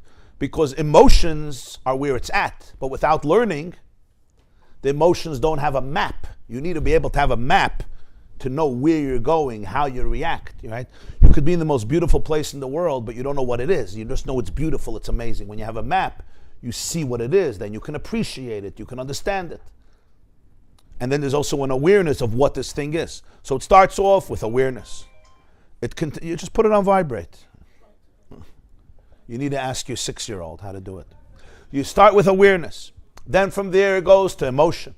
From emotion, now, that's all a reality before Isis. An emotion doesn't have to have Isis. It's like a picture, an awareness also. But then from there, now you want to actually achieve it. You want to execute it, not just remain in that abstract space. So now you think about it. How do I get there? How do I achieve this goal? How do I get this job? How do I get this food? How do I study this? Then you talk about it. Talk about it with people who will support you, or people who will help you do it, or people you can ask for help. And then you got to get Maisa, boots on the ground. You got to do it. And that's true for everyone in life. You know, people have, if you see in all growth and development, this is how it works. It always starts with Chochmah. There's always that moment where, in Hebrew, it's called Nafal ha'asimon. Boom, boom. You just know, right? You just had an epiphany. Wow. Something new. Something new opened up. And it's a split second. It's a split second. From there, it's already a domino effect. But you need a domino effect. If you don't push down that domino, it stays with the first domino with Chochmah. It just remains in a place of Chochmah, which is beautiful. It's a place of bittul. But over there's no growth. You'll ask anybody who did any work on themselves and any serious change, it always started with Chochmah. There was always a moment you could point and say, Poi Eshev Ki Yivisiya. This is it. Or at least, this is not it. Could be one of the two. This is not it, or this is it. But it was a moment, wow, forcing you to look inside. It could be somebody even pointing out something to you. Somebody saying, I remember I was once sitting with somebody, and they were asking me some questions, and I answered, and the person turned to me and said, you know, usually, when somebody answers this way, it demonstrates that there's a deep anger. So even though you're not showing anger, but I'm just wondering if there's a deep anger sitting in you. And I didn't know what they were talking about, because it wasn't conscious. But it invited me on a search, and then I realized there was an anger that was repressed. And it really opened up for me such a powerful awareness in my own life. That's a moment of Chochmah. And it comes from curiosity, because I don't see myself as the angry type. You know what I mean? But it was there. It was there. It was just repressed. And this person pointed it out. They said, usually when somebody responds this way, it's from a deep anger that's sitting in them. And I'm just wondering if you have anger. The person wasn't being the person wasn't being accusatory, wasn't accusing. And that moment, I have to say, was a very deep moment of maturity and awareness, because then I had to ask myself, what are you so angry about? What's going on? That you could consider in every person a moment of Chochmah, something, and it's wow. And it opens up a new channel. What's happening? It could be in the positive, it could be in the negative. And then you say, wow. From there, a lot of good things can happen. Right? From there, there's going to be more awareness. More awareness is going to translate into an emotion in the body. I don't want to be in a place of anger. Or I want to heal my anger. Or I want to understand where the anger is coming from. Or how is the anger affecting people close to me. Whatever the emotion is. But this is all experiential. It's in a moment of awareness, it's an emotion. Now, so what do you do about it? So you just sit. So now there's machshava, there's dibur maisa. There's reflecting on it. There's talking about it, because without talking about it, you're also not going to get anywhere. Just reflecting on it in your own brain is good, but it's the beginning. And then there's maisa. What are you going to change? And the same is true in every area of life. Things that are personal, things that are intimate, personal growth, personal work, any element in a person's life, that's the process. Seichel, awareness, midas, machshava, dibur maisa. And he says, let's do one more piece here.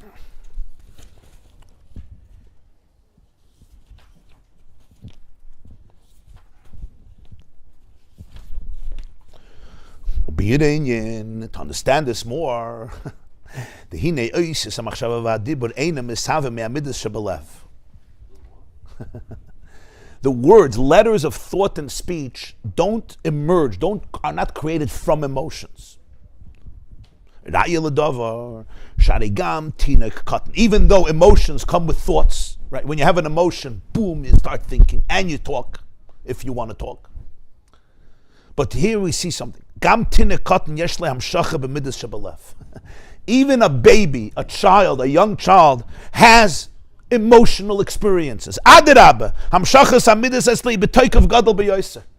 only he also has it, a child has the experience of midas with more intensity than an adult. They didn't get yet the message that you need emotional constipation. And you need to repress, and you need to bury, and you're not allowed to this, and you're not this, right? Fakert. The midas are with intensity.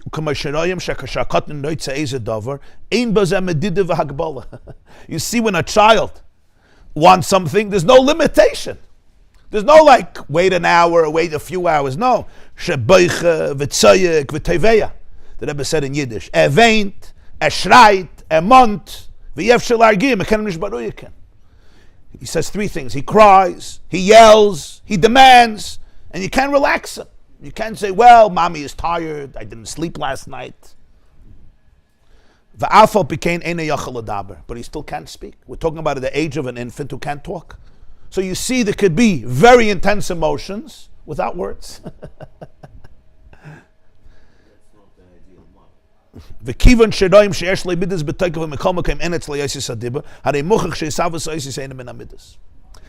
midas are so intense, but there's no ability for communication through oisis hadibur, through letters of speech. So obviously, it's not that oisis emerge from midas.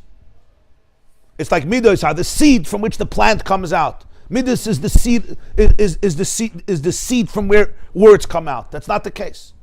Even though in life, right, you have an intense experience and you talk about it, but the dibur doesn't grow and create from emotions. You have a child who has a lot of midas and even more intense than adults.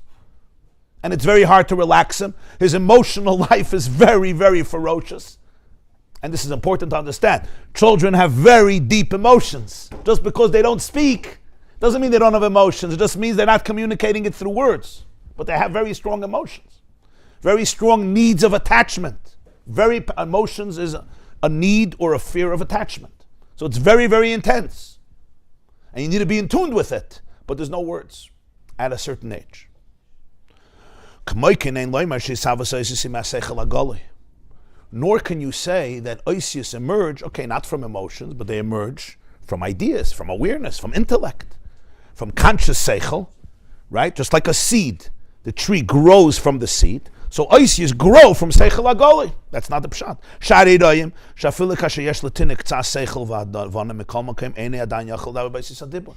You have a child even at an age where there is seichel, there is some understanding. Still, he can't communicate verbally.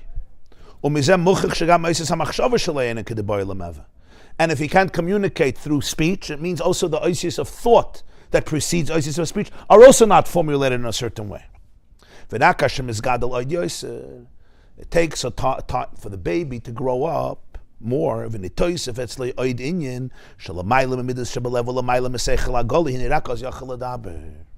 Speech has a unique source. Something happens to the child that's higher than the midas, higher than seichel hagoli, than conscious awareness, and that's when the capacity of speech develops. So the Alter Rebbe explains about this in Tanya in Igeres HaKodesh Perek Hey, sheishavus ha'oisius himei atzmus hanefesh. The emergence of letters come from the core of the soul, even higher than revealed conscious awareness and higher than conscious emotions. Oisius come from the core of the soul and from the moichin before revelation. The source of understanding, of comprehension for dugmasi b'shtalshelus hasfiris u'inyan Sefiros Chochmah. In Ishtalshelus, the oisius come from Chochmah, pre-bina, pre-das, pre-chesed, pre-gvura. They come from Chochmah.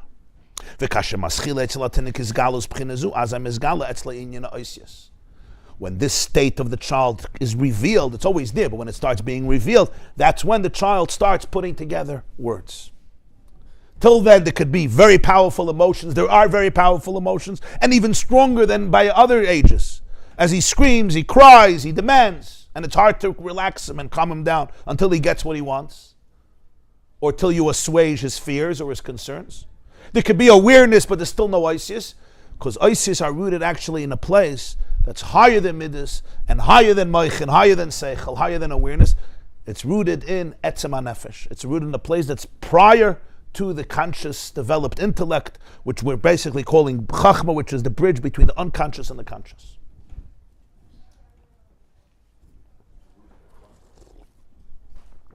Yeah, he says Etzem HaNefesh, which generally is connected here to Chochmah, which is the bridge between the unconscious and the conscious. You see an interesting thing with Atzilus, and this is a fascinating thing, that till today we have no grasp of it. Huh? We have no grasp. Go ahead. I'm going to tell you what we have no grasp. The Alter Rebbe writes this in Tanya Negeres HaKodesh.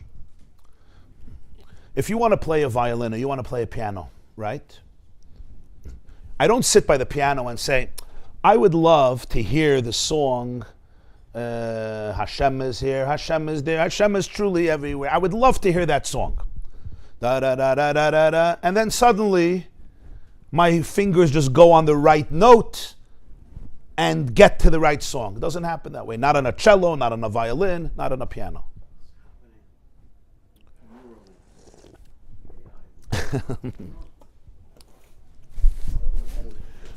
You have to sit and learn the notes. You have to see what note it is, what key it is on the piano. And you sit, and as they say, practice, good practice is 10,000 hours. And after 10,000 hours, you could sit down by the piano, 10,000 hours. And that's even a simple song with a couple of notes. Never mind a complex ballad or a complex symphony, a complex song. Did you ever think what happens in your own body? Every letter requires a different key in the body. Beis, Vav, Mem, Pei, Aleph, Ches, Hey, Ayin. What should have happened? You're a piano. You're a violin. Sit and say, I want to now say the words, I love you. So let me get the right organ to utter the word I. People, Taco, have speech impediments. It's hard. Right? People don't realize what it takes. You think a piano is hard? You think a violin is hard? Do you know how much work the tongue, the lips, the gums, the teeth, the throat, do you know how much coordination you need to utter one letter? But what happens actually? I don't even know how it works. Most people don't even know how they speak. Completely different than the piano. I want to say words, and what happens? It's just doing it. It's just responding. You don't need, most people don't even realize the intricate genius and brilliance of what the body goes through, what the nervous system goes through momentarily when you want to say these words. It just comes out. Do you know how much physical manipulation would be necessary if you had to do this on an instrument? 10,000 hours in order to master this. And we don't even think about it. It's completely unconscious. All you're thinking about is the words you want to say. You don't even know what happens inside your mouth. This is a phenomenon, it's a tofa'ah. There's no conscious even, it's not like it's fast. It's not even a conscious deliberation. Not when you're young, not even when you're an adult. And it doesn't depend how much you talk. If you're speaking Narishkeiten, you're not speaking Narishkeiten. It just happens. So the Alter Rebbe says this is Atzilus come from Kadmos HaSeichel. They're coming from a very deep place in the soul. The Atzilus are coming from, and the Guf responds to that. Because there's a connection that is beyond consciousness. Just like the nervous system gives messages to your body instantaneously. Before you even realize, before you process it, the nervous system responds. Like somebody once said, it's not my psychology that's blocking me, it's my biology. Right? You come into the room, I'm uptight. How did I know to be uptight? Certain people that had certain experience with certain people, the person comes into the room where they see them from a half a mile, they become uptight. What happened? The body knows. The nervous system, boom, danger, danger, danger, danger, danger. And then we have a schus to be able to bring in our awareness and say, wow, what just happened? Wow, look at these words that came out of my mouth. So this is the idea. Oisius come from a pre-conscious place. And the Rebbe says, this develops later in life. So it's not just you have emotions, you right away speak. You have intellect, you right away speak. No. As a child gets older, now there's already a gilui of the Chochmah. And then there's Oisius. So Oisius is a special gift. It's not a natural hishtalshalus that comes, you're feeling something, you talk about it. You understand something, you talk about it. That would be like a piano. Sit down by the piano and let's see how well you can do. And all of us will maybe say a few words during our life. Or you're saying good things, but it's not negated to this inyan. Somehow you have a rutz and you want to say this, and all of the mechanisms in the body are designed to respond to this instantaneously without even, I don't know what just happened now as I'm talking. I don't know. It's a hafla of feladinian of Oisius. The whole assembly line starts in a way that a person is unaware of it and they're not even aware of it while it's happening. So it's not like the conscious awareness that says, and now I want the seichel to come out in words. Then you have to work with the instruments, like any musician does with their instrument. And it takes years and years and years of practice. And we never do that. Most people don't know exactly what has to happen for a gimel to come out of your mouth.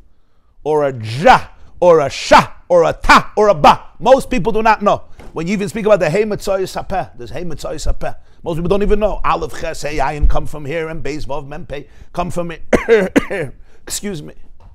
What a hey mitzvah sapeh. Why don't most people know it? Because they don't have to know it. Just most people don't know what digestion looks like. But digestion is a purely physical process. It's part of the physical mechanism of the body. Here it's connected to your emotions, it's connected to your intellect. The words seemingly are inferior to emotions and intellect. They're just kalim. Words are just kalim. They're just expressing what you're feeling. They're expressing what you're thinking. That's true, but really they're rooted in a place that's pre-emotion and pre-feeling, pre-awareness. That's what he says. They come from kadmus. They come from etzema nefesh. They come from, and that's why it's not automatic. A child feels and he speaks. A child knows and speaks. They could know and they could feel, and there's still no dibur. Dibur is a special link with a certain chord in the etzema nefesh that allows for oisius to come out. And that's one of the reasons when you talk about something, you sometimes get a new insight that you didn't have before you spoke about it. It's interesting, right? You have a whole shiur. I know with myself. I prepare my classes. In middle, I say something, and then, that's the pshat. And the shiur takes on a completely different turn. And you got to know to go with it. Sometimes you got to go with it. Sometimes what happened? What happened was the words themselves bring up. It's not just saying it. What does it mean saying it? The words themselves, they connect you to a deeper space of awareness, the Chochmah of the idea. And once you go to the Chochmah of the idea, you're connected to the ayin. Once you're connected to the ayin, there's a whole new flow that you couldn't have before. Preparing it in my own mind won't do that. That's good, it's necessary, but that's already contained.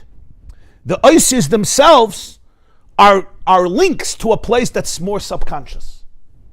Because they are the ones that create the oisius. I couldn't do these oisius. I don't know anything that's happening when I'm talking about it. You prepare the idea, you're emotional about it, but you know nothing that's going on when you're talking. So who does? I don't know, somebody does. Something in me knows everything, and he does it. It's called Atzmus HaNefesh. In Hishtalshlus, it's called Chochmah. It's the bridge to Ayin. On the other hand, there's no oisius without seichel, without midas. So on one hand, oisius are below everything. On the other hand, they're higher than everything.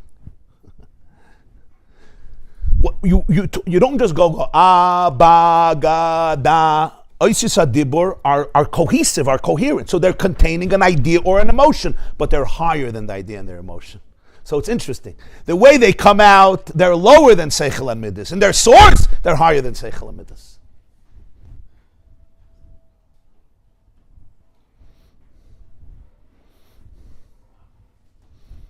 It's from Atzmus HaNefesh. Within the oisius, there's the pre-verbal and the post-verbal. Verbal not meaning necessarily language. Oh. Pre-language and post-language.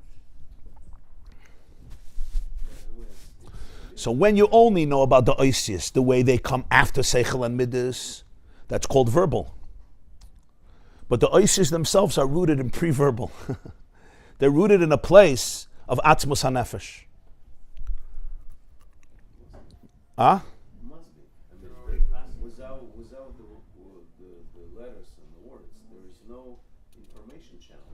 Yeah. So there is nothing to channel to. Yeah. So obviously they come from much higher, probably even before the Atzilus. Oh.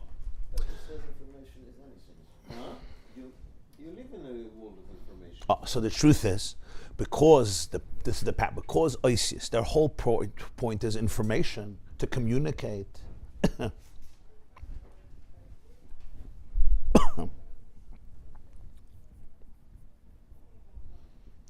Or in other words, to go outside of yourself and connect to the other. So therefore, oisius are really rooted in a higher place than seichel and midas. Because the desire for connection is at the core of all reality. So therefore, oisius are rooted in a much deeper place even than seichel and midas. But they only come out after seichel and midas. So oisius don't come out in their original glory, in their original pristine identity. They remain etzem hanefesh. They remain in a state of complete sublimity. Only when there's an idea and there's midas, okay, now talk about it. If I ask you, can you talk about your subconscious? Sorry, I don't know what you want. I mean, I could talk about the fact that I can't talk about it, which is talking about your conscious, not about your subconscious. Can you talk about your etzem hanefesh?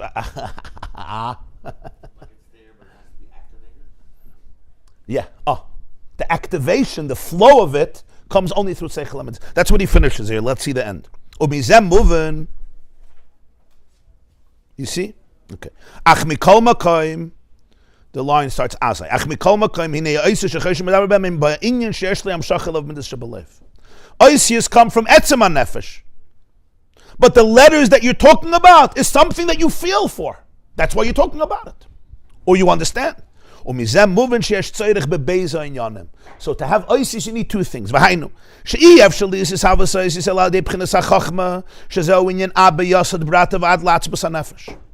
You will never have the emergence of letters only if you go to Chochmah, which is the bridge between the conscious and the superconscious. In Kabbalah, it's called Abba Yasad Brata.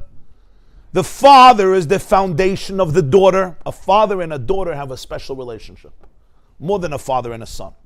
Ish mazriat chila, Ish mazriat chila, yeledus zachar. Ish mazriat chila, yeledus nekeva.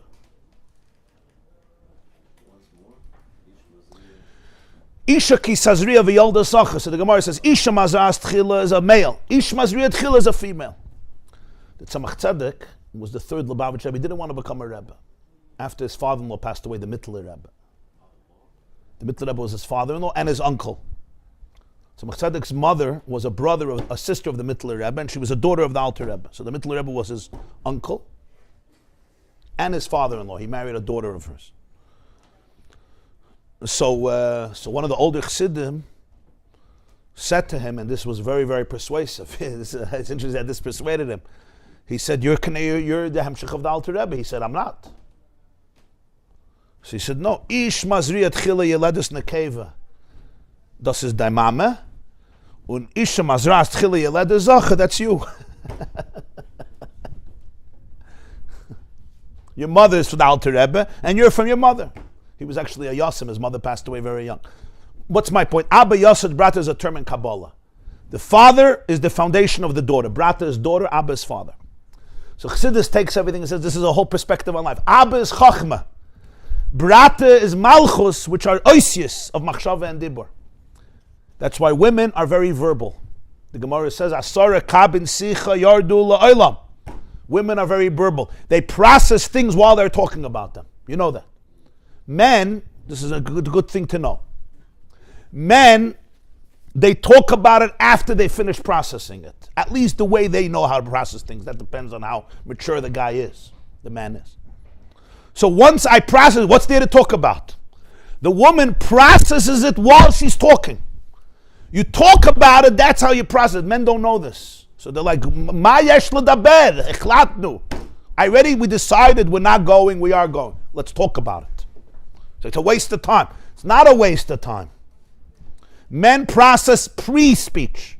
Women process with speech. If you didn't talk about it, you bichlal didn't go there. So why don't we go there? You understand? So for her, if you're not ready to talk about it, you're resisting reality. This is good to know if you're married. You get upset. Men get upset. Don't get upset. Abba Yasad Brata. Verbal dibur is connected to femininity, malchus. That's how it is. Go to God if you don't like it. It's His creation. I didn't decide this. But you see what he says. What is this? It says Abba Yasad Brata. Malchus, femininity, is Isis. It's connected to Chochmah. You need to go to Abba to get the daughter. The daughter has a special relationship with her father. Femininity, Isis are connected to Etzem HaNefesh, to Chochmah. And that's why words will always get you to a deeper place. I told you. When people talk about things, they find new levels of awareness that they didn't talk about. That's why it's very, very good to teach, to communicate, to write things down, especially to somebody else, because it brings out new ideas that you couldn't have in yourself. The real reason for that is mitzad dira b'tachtonim, mitzad soif, because since the kavana was the connection, the relationship, so when you go out of yourself into the other, you find a deeper level of self that you would have never known about. That's the real reason. In other words, since the kavana of everything was, Hashem wanted the connection, the relationship. That's what dibur is. That's what Isis are, the daughter. So therefore, that brings out a deeper self than the self that's self-contained. You think that if you remain in a cocoon as a hermit, you get to know yourself. But then you only get to know the conscious self. The etzem hanefesh you only get through Isis. I'll call upon him. So the first thing you need is, the first thing for Isis is you need atzmus hanefesh. Ach kedei she'Isis yavol lidei galus tzarich l'chaber es atzmus hanefesh im kayach hamachshava v'kayach hadibur. But in order to get the Isis to be revealed, they come from the etzem, but they're not going to be revealed over there. For this, you need to connect the essence of the soul with your power of thought and your power of speech. And this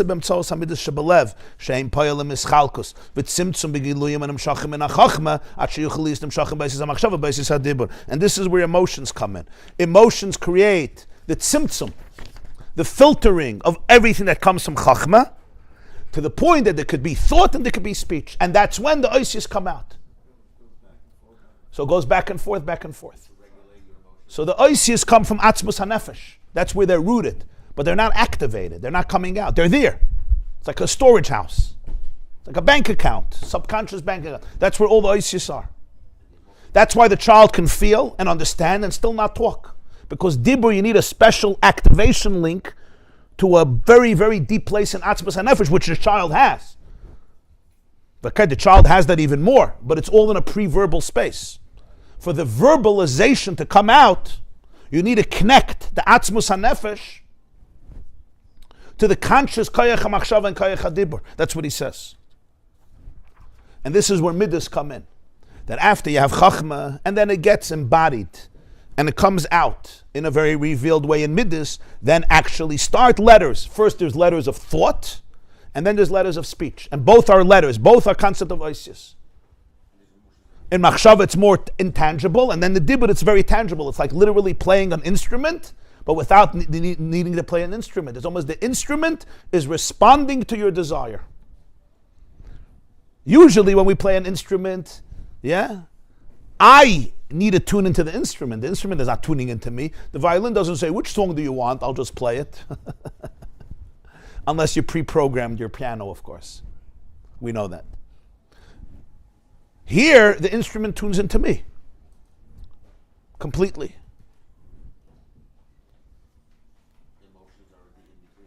So emotions are the in-between. Yeah.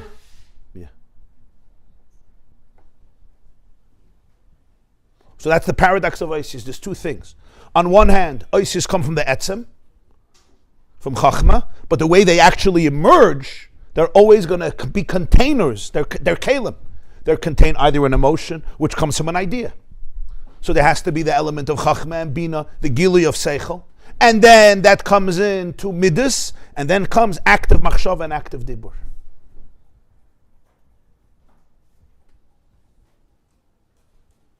That's the paradox of Isis.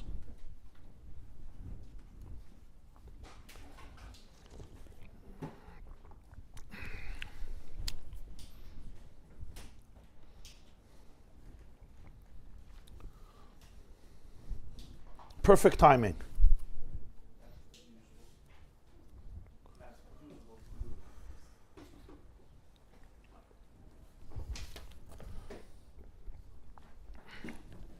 So this is an introduction to understand the whole Seder HaShtalshlus, how it works. All the way from Atzilus to Bri Yitzir Asiya. And as we're going to see in the Maamar, there is the way the flow works, what we would call in a healthy human being, whose development is, thank God, healthy and normal. And then there is the way things get interrupted when wires get cut off in the middle. Blockages. Yeah. And the way it's individually, it's also cosmically in the world, because everything is connected. And when things get cut off, the question is it a hopeless situation? Or you have to know how to go back, how to unwire, rewire it, or how to find what you need to get when you don't have that regular channel. And as he explains, this is going to be the whole revolution that happened on Purim. Cosmically and individually. So that's how the Maamar is building. When he started the whole, how Purim works, and the Chiddush of Purim, like all the holidays, Oire and Simcha and everything, he started to explain the whole Ishtalshlus, Bri Yitzir Asiya. This is where it's going. So Be'ezer Hashem will continue with Al Derech Zayuv and Gam L'maylo. So we'll continue this year Wednesday morning, 7:45. Bli Nader, okay? My plan is Wednesday to be able to learn, hopefully, till Ches, and then Thursday, with God's grace, to finish the Maamar, or something like that. Because I want to finish before Purim, because then you'll go into Purim at the Psa. A fire, yeah, a deeper inyan, a deeper understanding.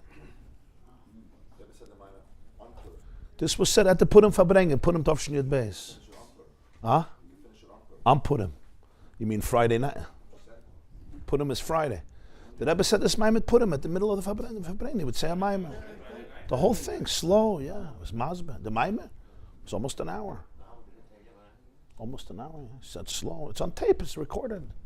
At the end, he starts crying. You'll hear it's a very emotional at the end. This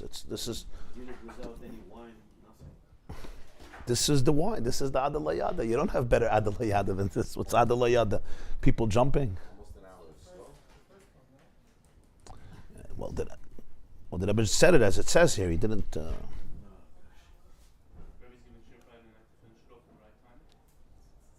We'll finish Be'ezer Hashem Thursday. That's the plan, with God's grace. I'm just a channel, so if God wants me to be a channel to finish it, we'll finish it. Friday night, you chazir it, yeah. To your kids. Yeah, the kids understand all this right away. Of course, they understand it very well. The adults are busy with asking questions, yeah. The kids may not have the Isis, but because they don't have the Isis, so it goes. It goes in very deep. That's what you mean in psychology. They speak about pre-verbal experiences. Pre-verbal experiences are so deep because they touch the place of Isis, but there's no Isis to bring it out. So it's touching the atzmos before you have a language for it. And before you have a language for it, what do you do with it? It's just there. So both in the positive, it gets stuck in a good way, and in the negative, it gets stuck in a bad way. Cellular trauma, all these things, the way to really understand it is this. It's a buildup in atzmos before you have a language for it. Language is atzmos, but when you have language, it becomes contained. So there's a story, there's a narrative, there's a context. Pre-verbal means there's no context. Why? Not because it didn't touch the essence. It touched the essence without a wire to channel it. Because the wire to channel it only comes later in life. Like he says, you have to have a certain development of Chochmah that it could come out l'idei his galus. Not that a baby doesn't have Chochmah. Baby has Chochmah, but he's not conscious of his Chochmah. So it's all subconscious. So it goes in such a deep way because there's no wiring from the Chochmah to the Hisgalus. And that's why he can have emotions, he can have awareness, but there's no Atzilus, because Atzilus require a revelation of something deeper. And that depth is not revealed yet. There's no order in Atzilus, because based on this, there's Atzilus. There's no order. It could be a tremendous disorder in Atzilus. Yeah. Because the way it's in Atzmos, all the Atzilus are there, but it's not formulated the way our Atzilus are formulated. Our Atzilus are already formulated with the rules of Giluyim. Seichel, Midas, it's coherent. Say a sentence, say a paragraph, that's what we like. If you stop with Sefer Yetzirah, it's just, Atzilus Parchas. Atzilus Parchas, yeah. It's very intense. Yes. And that's why some things people don't have Atzilus for, because it was experienced in a space where the Atzilus couldn't be formulated yet. It's Atzmos HaNefesh, where the Atzilus come from, but in a space where the Atzilus weren't connected yet to Atzmos HaNefesh, because Atzmos HaNefesh wasn't in that flow. So it's all there, but it's not in a place of Atzilus. Sometimes it's a positive. It's also in the positive sense, yeah. Chochmah shebenefesh, koyach emunah, ein soif. It's all atzmos. It's very positive.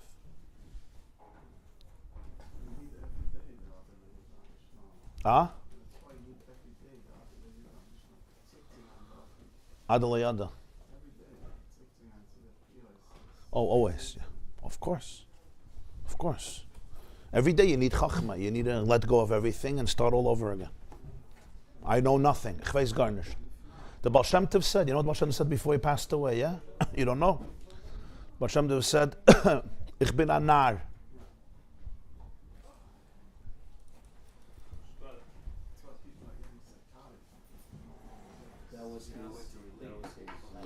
I don't know if his last word, but he said that. What did he say? It was a lashon. No, he said that there's a lashon that he said. I forgot. I have to look it up.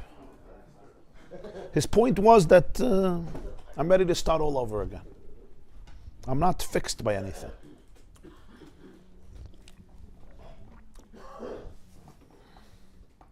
That's interesting. So nothing in a way defines them. Nothing defines you. Yeah, when you go back to Chochmah every day, nothing defines you. It's an unbelievable blessing, but it's a hard thing. Because life does define us, right? We got stuck. My work defines me. My friendships define me. My brain defines me. My guilt defines me. My shame, my distractions, my phone, whatever it is, everybody finds things that define them. For nothing to define you is the only source of life, living. That means you're alive. Nothing defines you. You could be connected with a lot of things. Of course you are. You're not a zombie living in heaven. But nothing defines you. That's what Chochmah is. Nothing defines me. So what do you mean? My kids define me, my wife defines me, my job defines me, my position defines me, my titles define me. Oy vey, vey, vey, vey, vey, vey. Your bank account defines you. Narayisi, yeah. In other words, this idea that you're not defined by it doesn't mean you don't care about things. Doesn't mean you're detached. Doesn't mean you're a dead person. Nothing defines me. I don't care. Do whatever you want. You could all. Well, that's not what we mean. You care. You're connected. But nothing defines you. You can't be defined. This is it. In the way the child. And you don't need to define yourself. You don't need to define yourself. You don't need to define situations. I once saw a beautiful vart from Rabbi Jonathan Sachs. He quoted it from somebody, I think from an Italian rabbi. I have to search. But he once wrote such a beautiful insight. It says in Chumash, B'tselem Elokim Asa Sa'adam. God created man in his image, in the image of God. But throughout Chumash, Moshe Rabbeinu keeps on saying, Lo sas lecha fesel, don't make an image of God.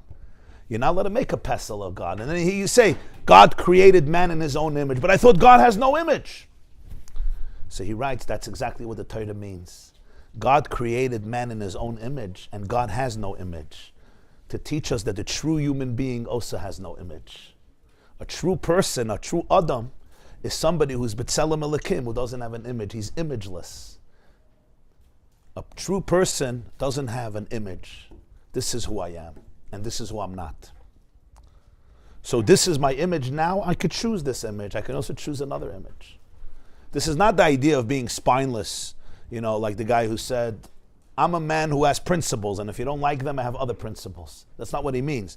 What he means is, I'm not stuck in a particular image. I'm this type of guy, You're not stuck in it. You're open, you're fluid. That's Chochmah. Yeah, that's bittul. It takes a lot of bittul because I don't have to hold on to anything. You don't have to hold on to an image. The worst obstacle for growth is when you're stuck in an image. So now, this is who I am. When people say, this is who I am. You like me, you don't like me. It's not who you are. It's you became like this. It's not who you are. Don't turn it into a shitta. You don't have to turn, emotional blockages into a shitta. This is who I am. I heard from Rabbi Shimon Russell. He said there was a family, and so the father tells him, in our family we have a shitta that we don't express emotions. He was, I guess, telling him to express emotions to the children. I love you. In our family we have a philosophy, we don't express emotion. We don't hug and we don't say I love you. So he told him, he says, don't turn Holocaust trauma into a shitta. You don't have to turn it into a shitta. It's a tragedy. It's a horrific tragedy that people stopped feeling because of crazy, crazy, crazy pain, and we never ever judge it. But you don't have to turn it into a shitta. In our family, we don't express emotion. Chas v'shalom. Huh? Yeah. What is it below the title? It says Hanocha Bilti Muga. What does that mean? Hanocha Bilti Muga means it was munach, it was written on paper, but it was not muga, it was not reviewed or edited by the Rebbe. Sometimes he would edit it. This he did it. It's just from the tape. Muga means it was edited by the author. Bilti Muga, from the word lahagia, to Svarim Mugayim, yeah. Yeah. Yeah. Hatzlacha Rabbi to everybody.